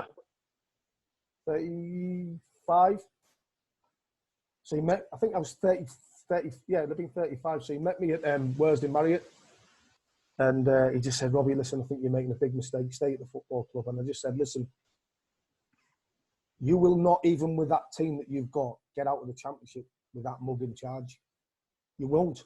He's not good enough. He's incapable of getting that team out. I said, if you want to stay mid-table and solidify yourself in the Championship, fine, keep him. But he will not get you promoted. He's got no chance of getting you promoted. And he said, well, I agree with you, but I'm not the main chairman. And he said, so out of respect for what you've done for the football club, I just want to have this meeting with you. And I said, yeah, well, I wish you all the best. And I said, I love the football club. I'll always love the club. And, but, you know, I can't stay at the football club while he's there. And that's obviously he stayed. And then I went to Bolton, and obviously he got sacked. And then Eddie Howe came in, didn't he? But obviously Eddie had the problems of settling down, and then he had to go back, didn't he? So, but yeah, I mean, I do regret leaving, because I didn't really want to go to Bolton, if I'm being brutally honest. Did you not? Even because Bolton would have been doing well, wouldn't they? Yeah, they were flying. They had really good players, you know what I mean? But I just, you know, when you find your little nest, I'd gone around a couple of places, and I was back to where I felt I belonged, if you know what I mean. You always know, don't you, when you're a footballer, where you belong and you're happy. And I felt that I did that, but I just couldn't stay there because I felt I still had something to offer. Financially, was it better to go to Bolton? Not so much. Well, give or take what you're talking about. Yeah, a little bit, but not to the extreme of, financially better, but not really. But I just couldn't be with him. Well, Bolton what league were Bolton in here then? Prem. League. Yeah. Oh, party, we had a proper team. We had Elmander, Davis up front. We had... a move from Burnley, who's been relegated from the Prem, to Bolton, who are still in the Prem. Yeah. At 35. Yeah. Fucking can't eat the KFCs, pal. Don't worry about that. No, I know, but listen, I always say that because there was a thing in the newspaper, and it sort of things at home. I was the second oldest player behind Ryan Giggs in the Prem, and I think, fucking hell, you've actually done all right, Blake. You know what I mean? You've done all right. But it was just the team we had at Bolton was we had Cale, Zach Knight, we had J. Lloyd Sangwell, God rest his soul. We had Paul Robinson, we had UC and Laskalainen, who was a brilliant keeper, fucking phenomenal. We had Stuart Owen, we had Fabrice Mwamba, we had Martin Petroff, quality player. We had Sparky Mark Davis, we had Sturridge, we had Elmander, we had Davis. We had a proper team, mate. We finished. We were sixth in the Premier League, mate, with about 10 games to go. And we beat Arsenal at home 3-0. Elmander scored 2 and Kev scored, I think. And then we didn't win a game for fucking 10 games, and we still finished about 9 for 10. We were on the verge of like doing something massive. Yeah. And then that team, once we lost, Stuart Oldham got a massive knee injury against Man U. Elmander left. Fabrice wasn't the same, obviously. And then that team ended up getting relegated the next season. It's fucking mad. Lex, were you down at Tottenham when that happened with Mwamba? I wasn't involved, but it was frightening, scary. But he was such a great lad, mate, as well. But it's good to see him. He's made a recovery and all that, and things like that. Put things in perspective, don't you? When you're talking about lads, when you're talking about you could have done this, you could have done that, and you could have, he actually dies on a football field. You think, when I'm talking now, you think, just be happy what you've done. You know what I mean? Yeah. I mean, what like it must have been the Monday after this. Was it a Saturday or? No, it was a midweek game. Yeah, Thursday.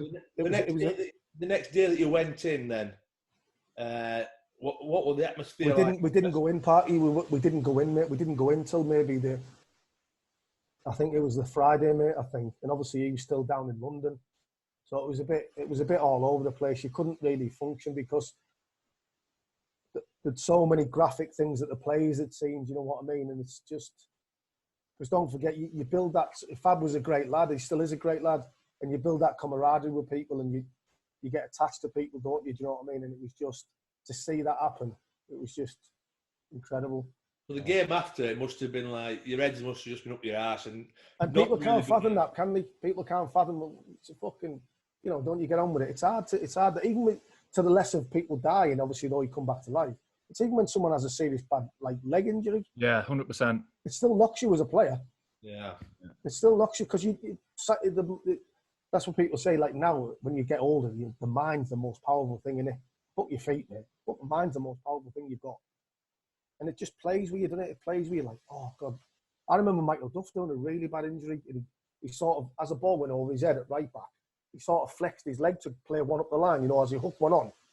And a player just tried to block him, but his knee went flexed up, you know what I mean? And his knee was just like, you know what I mean? It was just, and then he put us off game after about 10 minutes.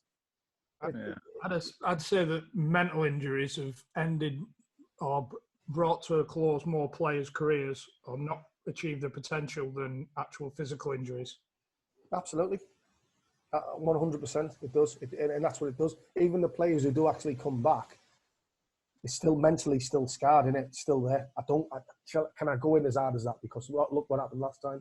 Yeah. And I was very fortunate, even though you say I played to a long age, I was very fortunate that I wasn't fucking quick enough to even pull a hamstring, let alone fucking have an injury or whatever. But, you know, although I had a good career, I was very lucky at certain times as well. Was it Jonathan Tobin, the doc? Can you remember? At Bolton. Fucking hell. The what? Tobin was a serial killer, wasn't he? We used to call him shitman. He might as well have been a serial killer. Yeah, I think he was, yeah. Yeah, he was. We was at Preston. And bald head. And he's the one that was on the pitch. Yeah, no, he was a good guy, actually. He's a good guy, yeah. Glasses? Did he have glasses on, Go? Nah, I think he left by the time you'd come. Oh, right. But, you know, the lads used to take the crack so well. You know, the lads used to hammer him about being a shit doc and, you know, just all part of the crack. And then he goes on and flipping saves somebody's life. Incredible. Oh, it's incredible, mate. It's absolutely incredible. I mean, that's the job they have to do, isn't it? Yeah. How good would Kevin Davis play with? Because he just looks so solid. Great lad. Just a proper player. Do you know what I mean? Man's man. Yeah, man's man. Bang on party. Just knew his strengths and stuck to it. Wouldn't try and flick things around the corner or try and do this, try and do overhead kicks. Just hold it up, flick it on, hold it up, play, bring people into the game or get in the box. And he knew it.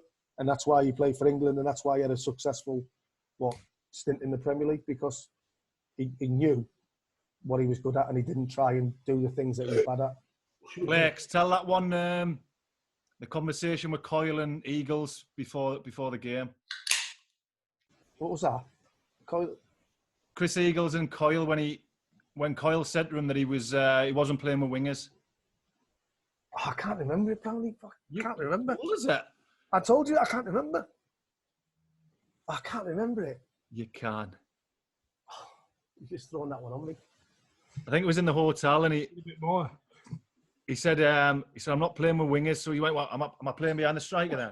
Yeah, we were in London. I think we were playing Fulham away. And he said, listen, I've had to think about it, Chris, and I'm not going to play with wingers. I'm going to go 4-4-2. He said, oh, brilliant. So you're saying I'm just behind the front man?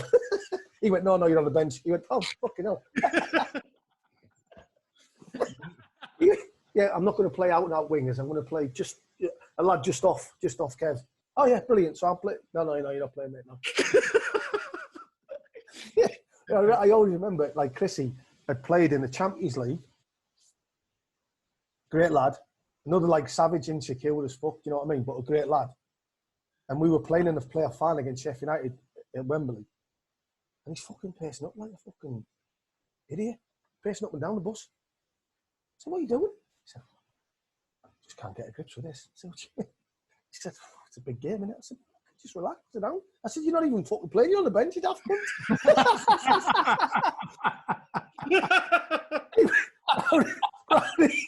Rowdy, he went to me, oh yeah, fucking hell, I forgot about that.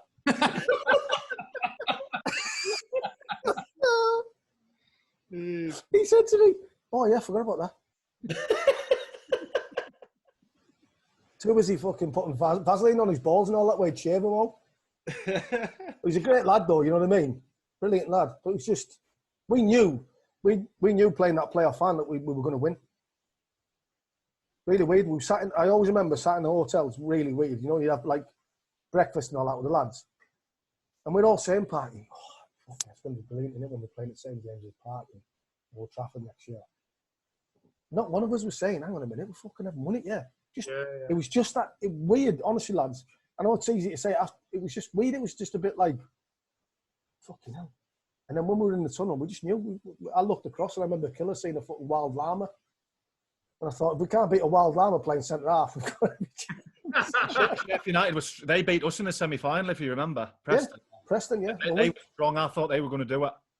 Well, Brownie, I always remember, but do you not think that goes back to the club of Sheffield United and the club of Burnley? You know what I mean? You know what I'm saying? Maybe. Because I remember seeing Blackie after that game in the interview, because he was in the box. At that we played Reading away and we beat them 2-0. Remember Patterson scored that great goal and Thompson scored in off the bar, the volley.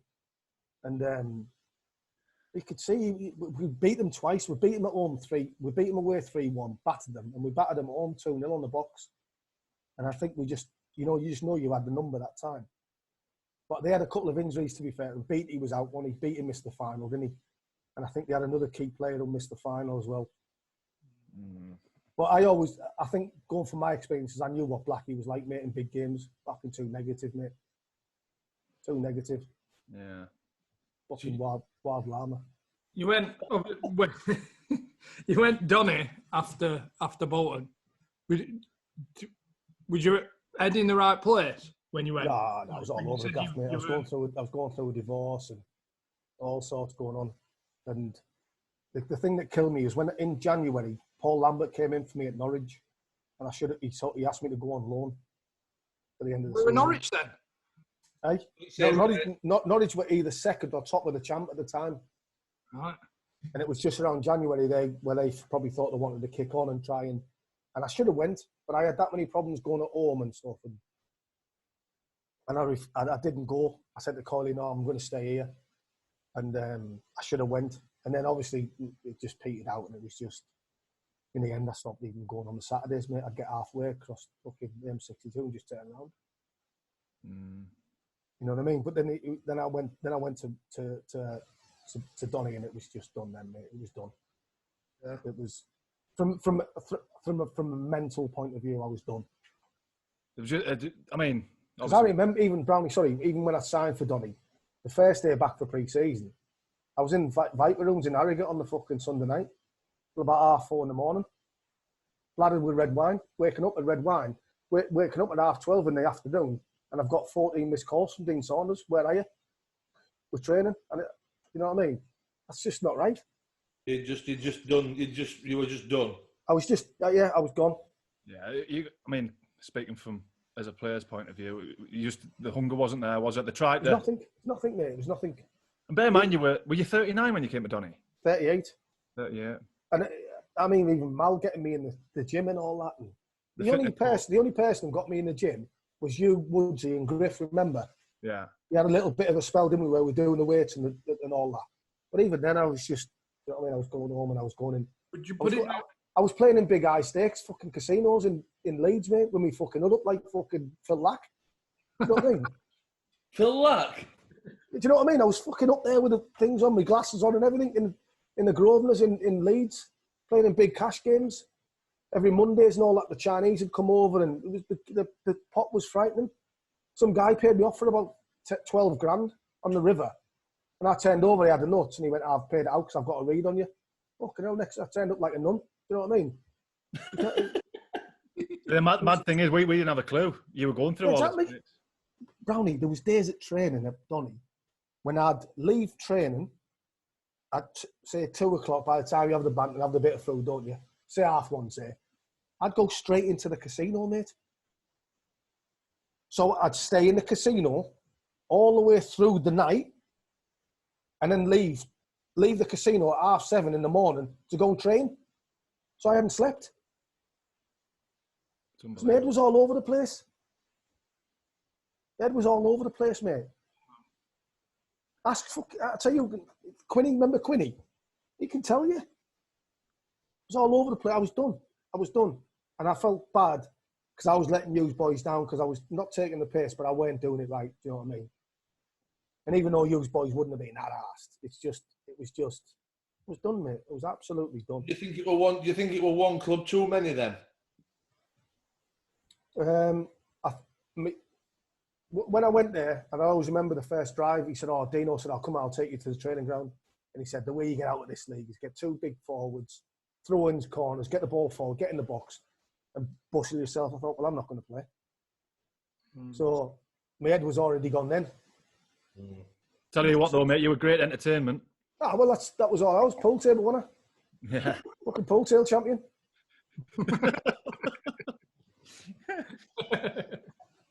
But I mean, listen, it wasn't being funny, Brownie, but you still could have. But we had a good team, mate. We had really good players. You had yourself, Painter, for that level, Cotterill, Bennett. You know what I mean? We had some good players. Yeah. George Friend was there. Yeah, fucking Rob fucking Jones. Write down that name, put a fucking line straight through it. Hey, to be fair, we had a circle. We had a circle of Donny. I jumped on his back and fucking slid off. He was that slippery. Remember Harps, man? Fucking, Harps, yeah. Put the world to rights. I'm sure he had Tourette's. Remember when he sweethearted the gaffer off? Fucking, was that with his pool cue? No, I think it was during training. He just came out. Yeah. What was it? No problem, sweetheart. Yeah. Didn't went. You know when your days are done, don't you? You know when you go in a square and keep ball square party, and the fucking lads are megging you inside, and you try and kick the ball out of the fucking square, and you pull your hamstring. You know you're done, don't you? remember Brownie? All the lads were fucking megging me. Hey, I fucking try to kick it out. Oh, I pulled my hamstring.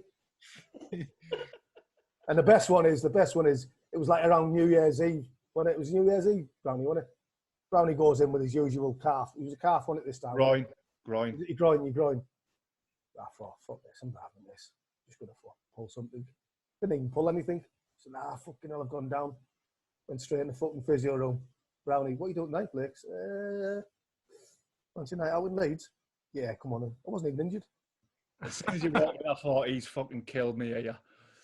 How did you find Saunders after to Blackwell and Tennant? You know what was really funny? No, Dino wasn't at that level.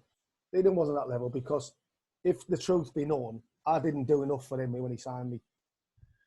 That's the truth of it. He signed me knowing that he signed a player who should be able to play at that level. But I didn't, because that was my fault. But I had other issues going on, to be fair. It wasn't just being a bad pro. I had other issues going on that would have been hard for anybody. And he wasn't along there, but he was good fun, really. He was good. He was very limited, wasn't he, Brownie? But he was good fun. Hilarious. Yeah, he was great fun. But I've got nothing against Dino because even we played in a charity match at Valley Parade, and he was playing it. He was right as rain with me in the changing rooms. He was talking about stories. He was fine. We're going to try and get him on. Oh, he'd be priceless, mate. He'd be absolutely priceless. Oh, I mean, I only had just like nearly a month with him, and he's just funny guy, isn't he? Oh, he's just top of the world, mate. Like even when he's killing Dean Windass, you know what I mean, with the stories saying about he used to come in with his house. I didn't want about his 4-bedroom house in Calverley and Bradford and all that. Yeah. I'm just fucking sick of this. I'm just going to say something. Yeah, let's have a look at the brochure. He shows him the brochure, like 4-bedroom house, nice house. He went, brilliant. I'm interested. He said the kids need a greenhouse at the bottom of the garden. Oh, fucking hell, big time. He went, unfortunately, yeah, I am. See you later, pal. Blakes, have you knocked all of the gambling on the head? Yeah, mate, I'm doing well, mate. Yeah, doing well. That's it, mate. Nice. When you finished, was that another challenge then after you finished? I'm presuming you've been on a bit of a journey to get over that from what you were saying. Yeah, mate, I seek the help, which you do, mate. You have to, don't you? And it was a long journey, mate, to be fair. Good journey, though. But, Did you get in touch with the PFA? yeah, I did, mate, yeah. And no, it was massive help for me, mate. It was a massive help. And I think the good thing is that there's that much for the mental side of it, and the gambling addictions, drinking addictions, drug addictions and stuff like that. There's great awareness for it now, where there wasn't for us, certainly when I was playing coming through, there wasn't that sort of, you know, help and support. And it's great that these players now, and even ex-players, have got it because they need it. And yeah, listen, everyone struggles at certain times, whether it's bereavement of family members or whatever, or issues or addictions. And, you know, it's just, I think even when you see these pandemics, it's just happy that I'm able to speak to you guys who are doing a great job and have thoroughly enjoyed tonight. And, you know, it's brilliant to talk about memories and talk about your experiences. And, you know, it's been really, you know, it's good. And I'm in a good place, lads. It's good. It's one of them things, though, mate, isn't it? Like, do you just wish that somebody would have helped you when you were still playing? Because, you know, if you're gambling when you're still playing, you've got all this money. You think, oh, fuck, I've lost X amount. It's fine. Yeah. But do you know what, Brownie? I don't even think I was in a state where anyone, not in an arrogant way, probably could have helped me. Do you know what I mean? I was probably that fucking wrapped up in everything you do. I'm all right. I ain't got a problem. I ain't got this. I'm not doing that. I only do this every now and then. That's how you feel, don't you? Yeah. And was the time when you realise you need to sort it out? About 5 or 6 years ago. And that's the key, isn't it? I suppose, realising. Yeah. It's the penny drop. That's the thing.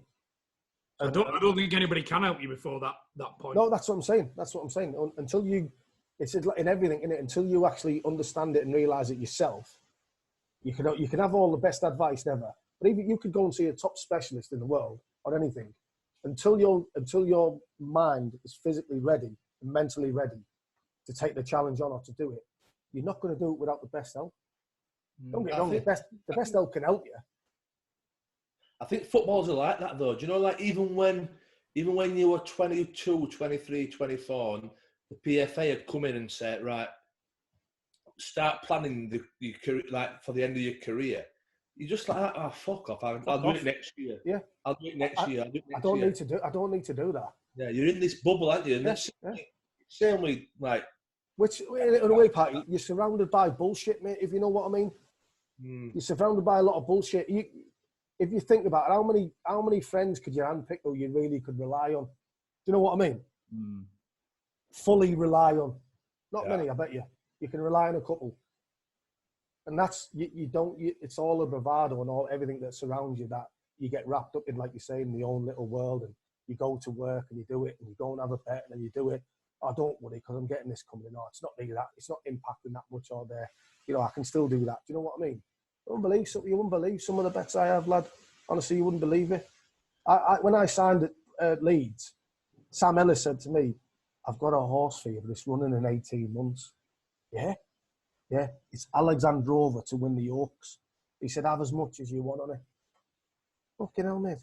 Me fucking, in a garage, in my stack in my garage, in privately, I had a thing about that fucking deep, about a foot long of betting slips. You know what I mean? Bump it on it. Yeah, just every now and then. He said to me, every time you have a bet, just put a double on this and put. Anyway, I was backing a horse at 7-1, 6-1, 13-2, fucking 5-1, 4-1. He said to me, it's going to run at the Musidora in York, and if it wins, it'll be 5-2-1 to win the Oaks at Epsom. Fuck off, Sam. He said, I'm telling you. He said, but the only problem is, if it gets pulled out, you won't get your money because it's anti-post, but it's worth taking the risk. Fucking, you wouldn't want to believe what I won. I won absolute thousands, mate. Oh, did it win? Oh, fucking win, mate. Hey, I told the missus to go to Leeds and spend a couple of grand on herself. I started the race on one side of the lounge and I ended up in the garden watching it. And do you know what? I didn't even know how much I won. And you're not talking a six-figure fee, but treble it. You know what I mean? Fuck me, Blake. So, Yeah, and then probably 2 months later, it's all gone. I was going to say, that's exactly what I was going to say. It's frightening. Blake, it's a big question, I know, but was it at the point where you realised you had a problem when you didn't have a pot to piss in? I've never been to that. But Extreme. Yeah, I've but been- you know what I mean? When you thought, Yeah. fuck me, I'm not earning the money that I used to earn. Crazy. But, I mean, that's the life I've led. Do you know what I mean? And the big thing for me was, and I know it's not a cop-out, is when my dad died at 21, when I was 21, it just destroyed me, mate. And it still destroyed me because I know I would never, because he'd have made sure that I wouldn't have done it. And then that's not a cop-out, lads. That's the honest truth. That's the honest truth. As well, mate, we've had the amount of people that we've had on, and they go and do something as a coping strategy, as an escape from the problems that they've had. Do you think that was yours? Yeah, absolutely. Still to this day, you know, sort of blame myself for his death. You know what I mean? It's mad. But I've seen, you know what I mean? I've spoke to people about that, but it's not, you know, you're talking about something that's quite deep, you know what I mean? But it's just, if I didn't lose my dad at the vital age I was at, I wouldn't have done what I did. But listen, it's life, and I've had a brilliant life. And all I say was, I've had a multi-millionaire's lifestyle at 40. You know what I mean? That's the point. Now, people may say that's a selfish way of looking at it. Probably is. But I've got to take some sort of positivity out of it. You know what I mean? Because I know the other side of it with my ex-wife, my kids are financially safe, if you know what I mean. Yeah. And you're all right now, mate. That's the biggest positive. Yeah, absolutely. Are you happy now? Oh, I'm brilliant, mate. I've got a new missus, a baby and all that, and we're great, you know what I mean? And it's good as gold. I'm really happy. You know, I enjoy my job every time. Obviously, we can't do it at the minute with what's going on, but, you know, I'm very fortunate, partly very lucky to be still doing a 44, something that I love and I've always loved. So, you know, that's a massive bonus and a plus.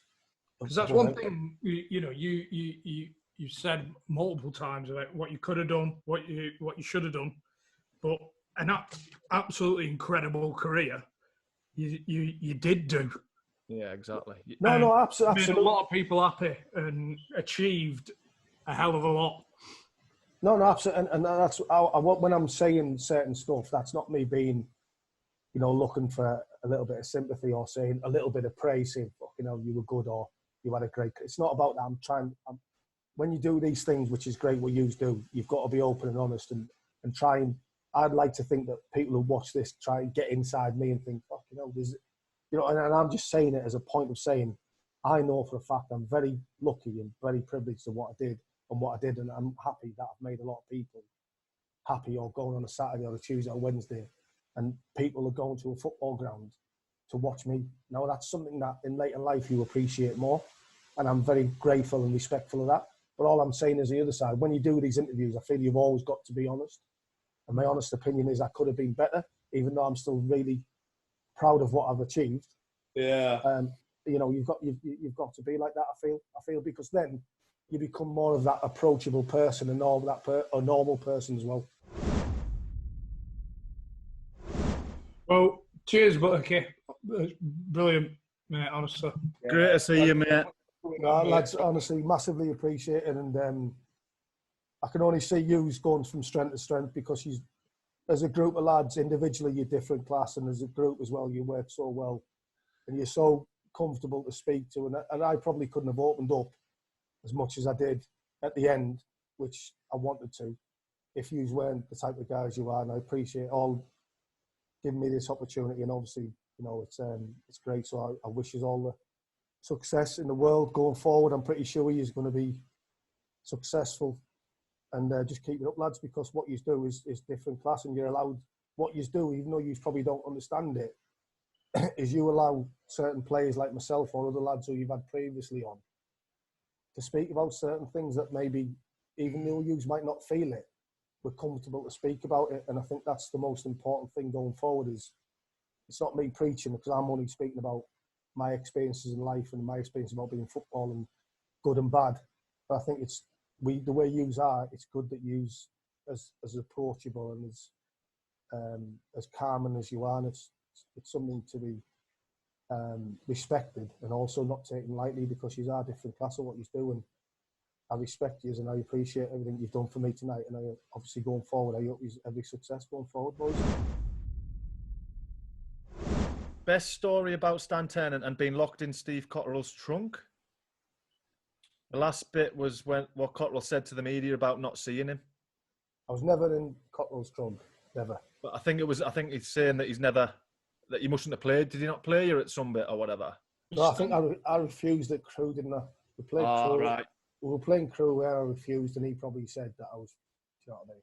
Probably on the court or something. I don't know. But best story, Stan. Yeah, there must be a couple more Ternent ones. You said you had one on the assistant. Was it Ellis? No, that was the one about, the cups and all that. Yeah. But he was just incredible. Do you know what I mean? He's just, even, I'll tell you the one, David May had signed, and Maisie and Westy had got an hamstring, both at the same time. So they both came back, both got injured, and both got come back at the same time. So they were playing at Newcastle under Land, they were playing Stoke City reserves against Burnley reserves. And apparently the pitch was absolutely shit, you know what I mean? So anyway, they played the game on the Tuesday night. They had the Wednesday off, they're coming on Thursday, they're both training. So anyway, we start training. So fucking Stan comes down with his fucking Reebok Classics on, stood there with his phone. You remember the big fucking thick Nokia phone? Yeah. So he stood there with his Nokia phone, like. So he goes, Fred West, come over here. So the game's going on, like, and he pulls up, he says, and you can hear him because he's just got that loud voice, you know what I mean? And he's going, you ever fucking never try a leg for me again, you won't play for this fucking club again. I fucking took you off a building site, cement and fucking bricks, you couldn't. Don't ever fucking do what you just done again. And he went, yes, Gaffer, no problem, Gaffer, no problem. Right, off we go. Fucking about 5 minutes later, Maisie, here, comes over. What the fuck are you doing? Maisie, what was you doing? I said, what the fuck are you doing? He said, the pitch, Gaffer, was fucking terrible. I've just come back from a hamstring. You could hardly move. It was like quicksand. And I said, all I wanted to do was play 45, 50 minutes and then get off. So I thought, if it gets to a little bit of level where my hamstring starts getting a bit tight, I could pull it again. I just didn't want to do it. You fucking what? You fucking what? Good evening. You won't fucking wreck this club.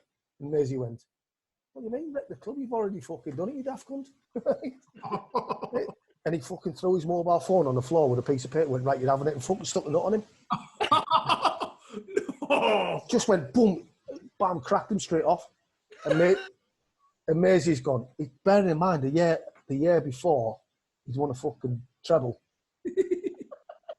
He went, whoa, Gaffer. He went, I'll fucking have you. Like that. Anyway, it's all fucking separated. Anyway, Maisie's gone in. So we're thinking, what the fuck's going to go on now? What is going to go on? So we don't hear anything next minute. We're saying, Maisie can't come in, surely. Fucking ex-Man United players going to have him fucking all over the papers, all over the radios. Done. Stan's going to get the sack. He'd only been round from 2 o'clock till 11:30 at Maisie's house. On his knees saying, please don't fucking, please. Please, I'm sorry, I'm so sorry. I'll make you captain. Bring back in. Anyway, as he walks in, we went, fucking hell, I know you. And he went, it's all a long story, but that was him. But he still had him playing for him. He'd won a treble. That is unbelievable, that. Just fucking went, Brownie, in front of everybody, went, you are? Yeah, fucking, boom. And you can eat it. Thing is, he's got history, hasn't he, doing that? You weren't there against Sheffield United, were you? No, I wasn't there against Sheffield United, no. Was it Blackburn you give it to? Yeah, no, I was there, man. I was there. No, I wasn't there with the Bally fight. I wasn't there. I don't think I was there with the Bally fight. Bally? Kevin Ball fight, yeah. We haven't heard that one. Bally and Jetbo were injured over the other side of the fucking thing. You know, they're in the boxes over the other side. And it was 2-0. There was fucking tackles flying everywhere, do you know what I mean? And one of the lads has said, you better ring Jet or Bally, because it's fucking going to kick off in a tunnel. So they come down and all that. I think it might have been Montgomery, tackled somebody. It was fucking a bad tackle. So it all started kicking off, you know what I mean? So anyway, Paul Cook's got a cut right on where his shin pad had gone. He's gone, fucking get. I'm taking you in. I'm taking you into the fucking referees. Have you fucking seen that? In the meantime, obviously, Kev's come in. Blackwell's come in and fucking the cross pass. So fucking Kev's obviously giving him a fucking shot. So he comes in doing a half-time tea talk and Sauce again. He's fucking, I tell you what, lads, I've fucking just done him in the corridor. You fucking go out there and do them cunts in the second half. And as he said it, Sauce is dabbing his nose, with the blood. You know what I mean? Anyway, fucking go out for the second half. We go out and then Blackie comes out of the their home end. He's like, fucking not a scratch on him. Do you know what I mean? Fucking Stan's fucking got wonky nose, the fucking lot. But that was him saying, I've just fucking battered him up there. You fucking go and batter him in the second half. That was just the way, and we were all like, we were on it. You know what I mean? Like, it was just like, there's so many, like, just like beating people up. And I remember we trained, Cottrell was a manager, and he'd come down in his fucking Mercedes and he stood up. I'm there, like, he's like, all right, Robbie, how you doing? I said, all right, Gaffer, how you doing? Yeah. I said, you've got yourself in a bit of trouble again. He went, not what you think. Not what you think. He said, I was at a boozer, and he said, I fell down the fucking stairs, headbutted someone and given 11 stitches. Who's this, Rob? He'd had a disagreement with some guy, and he claimed that he fell down the stairs and fucking headbutted someone accidentally and gave me 11 stitches. Tennant? Yeah. He said, I fell down the stairs, tripped over, I couldn't get out of the way of him. I couldn't get my hands out of the way and headbutted him. He got off with it because I think he had Fergie and people, Brucey and all them character references. Sounds like his signature move, the old headbutt, doesn't it? Oh, honestly, mate. Even when he toe bunged me under the fucking table with cards, you know what I mean? How would you get away with that now? Imagine doing that to a player now, mate. I remember all the hairs on my back and my neck and on my ears just fucking stood up, and I could feel my fucking shin just going like that. But as he's putting his cards together, he's going, you fat little fucking prick. Slamming them on the table, do you know what I mean? Volleying me under the table. Out for 3 weeks. Out for 3 weeks. And then telling the press I've got a calf strain. It's just unbelievable. You're the best manager you've ever worked under. Oh, absolutely incredible. Honestly, like the stories about saying we're going to fucking play out from the back and do this. Fucking turn it. Fucking get in behind that little... Hey, the best one ever, right? One of the classics. We're playing Walsall away in the FA Cup third round. And he's got a touchline. He's got a two-game touchline ban. So you know the Bescott Stadium, the main stand's fucking short in it. So when the directors and all that sit, it's not really that high up, is it? The game's fucking petering out. It's like about 40 minutes gone. The game's shit. It's 0-0. Anyway, me and Moro have both come short for the ball. Do you know what I mean? And all I've heard in the fucking stand is Moro, like that. And Moro's just gone. Because he didn't know who it was. Do you know what I mean? He went, fucking get in behind. He sat next to all the directors, you know what I mean? So fucking, Moro's got in a bit of a sulk now. I said, Moro, just get on with it, come on. Fucking, he's a fucking prick. Fucking shouting at me like that and the fucking all the, you know what I mean? I said, Moro, just get on with it, just do it. Just, you know what he's like? Anyway, we're coming at half time. Fucking, he had like, his hands were like that.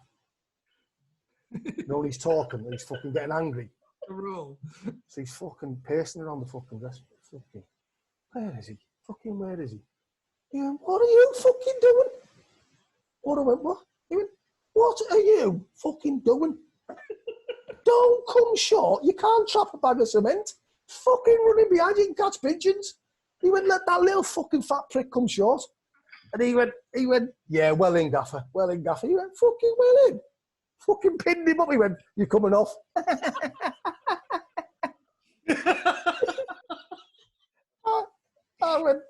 I went, Moro, fucking shouldn't have said that, lad. And Moro went to me, fucking, I knew you'd say, I fucking do all your running, you prick. I was going, mate, fucking hell. Said, yeah. But it was just fucking, no one would, classic. It's come to me now. Quarterfinals of the FA Cup, we're playing Watford away. We drew 0-0. I might be, don't correct me on it, but I think we drew 0-0 at home in quarterfinals.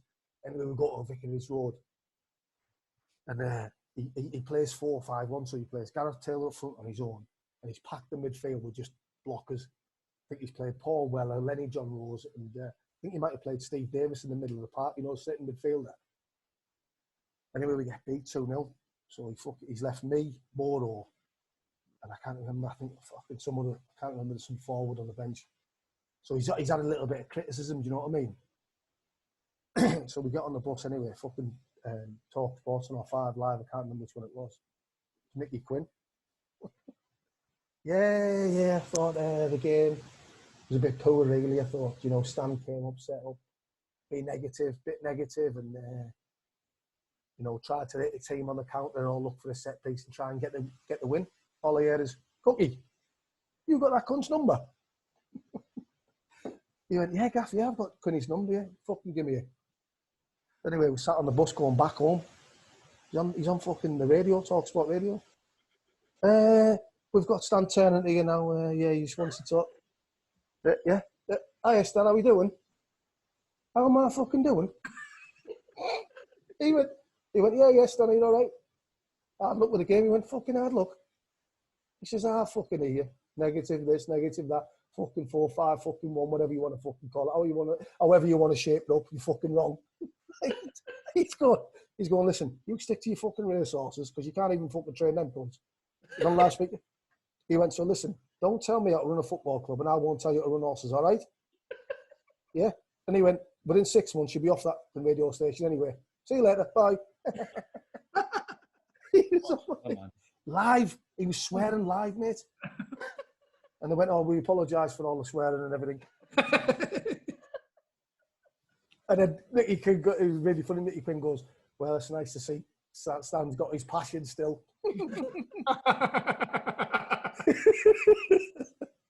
It was just, like the one-way systems and all that in Fulham. We've gone down a one-way system. You've played at Fulham, haven't you? It's tight in it, getting in. I've never played at Fulham. All right, well, it's really tight getting in, and there's cars either side. So when you try and turn in, it's really difficult. But our drivers took the wrong way. So all of a sudden, we've ended up outside of Brentford going round. So he's fucking steaming up to the front of the bus. Where are you fucking going? He's in the driver. All of a sudden, fucking pull in. Get the fucking kit skips out. We're getting trains on the fucking bus. We've still got 2 hours to go. Because we took the wrong turn, he still get this. Nah, fucking one ways round here. You're never going to get part. Fucking get your gear on. You will never fucking drive this bus again, he's giving it. You will never drive for this club again. He said, I've only took the wrong turn. Fucking wrong turn? He said, I'll fucking take the wrong turn and went to a left hook. So that was him. You know what I mean? That was him. Like, Mick Doherty tried to get off the bus. Fucking my team. I'll get you off. I'll fucking lead this team. It's my team. And he always used to have the worst fucking tuna sandwiches with butter about that thick. With tuna sandwich on. Get on the bus, he'd go, who's pinched all the fucking tuna sandwiches?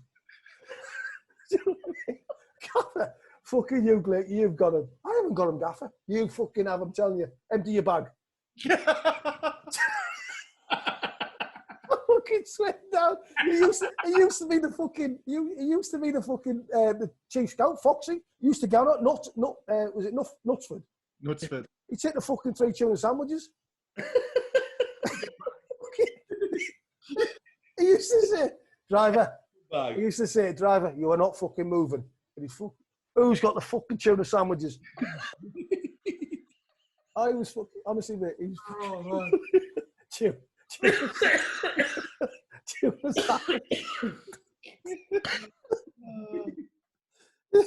the amount of people he sacked. And then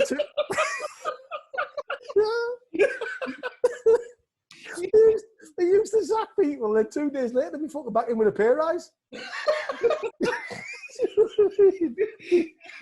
that one with the physio done me. You're fired. Yeah, but he just went, no problem, and dropped the keys like that in his hand. He went, you what?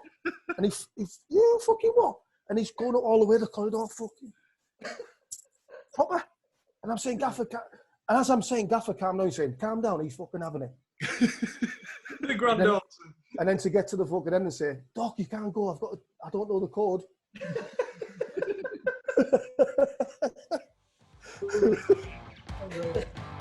Oh, God. Yeah. I tell you what, these Friday night podcasts are dangerous, aren't they? No.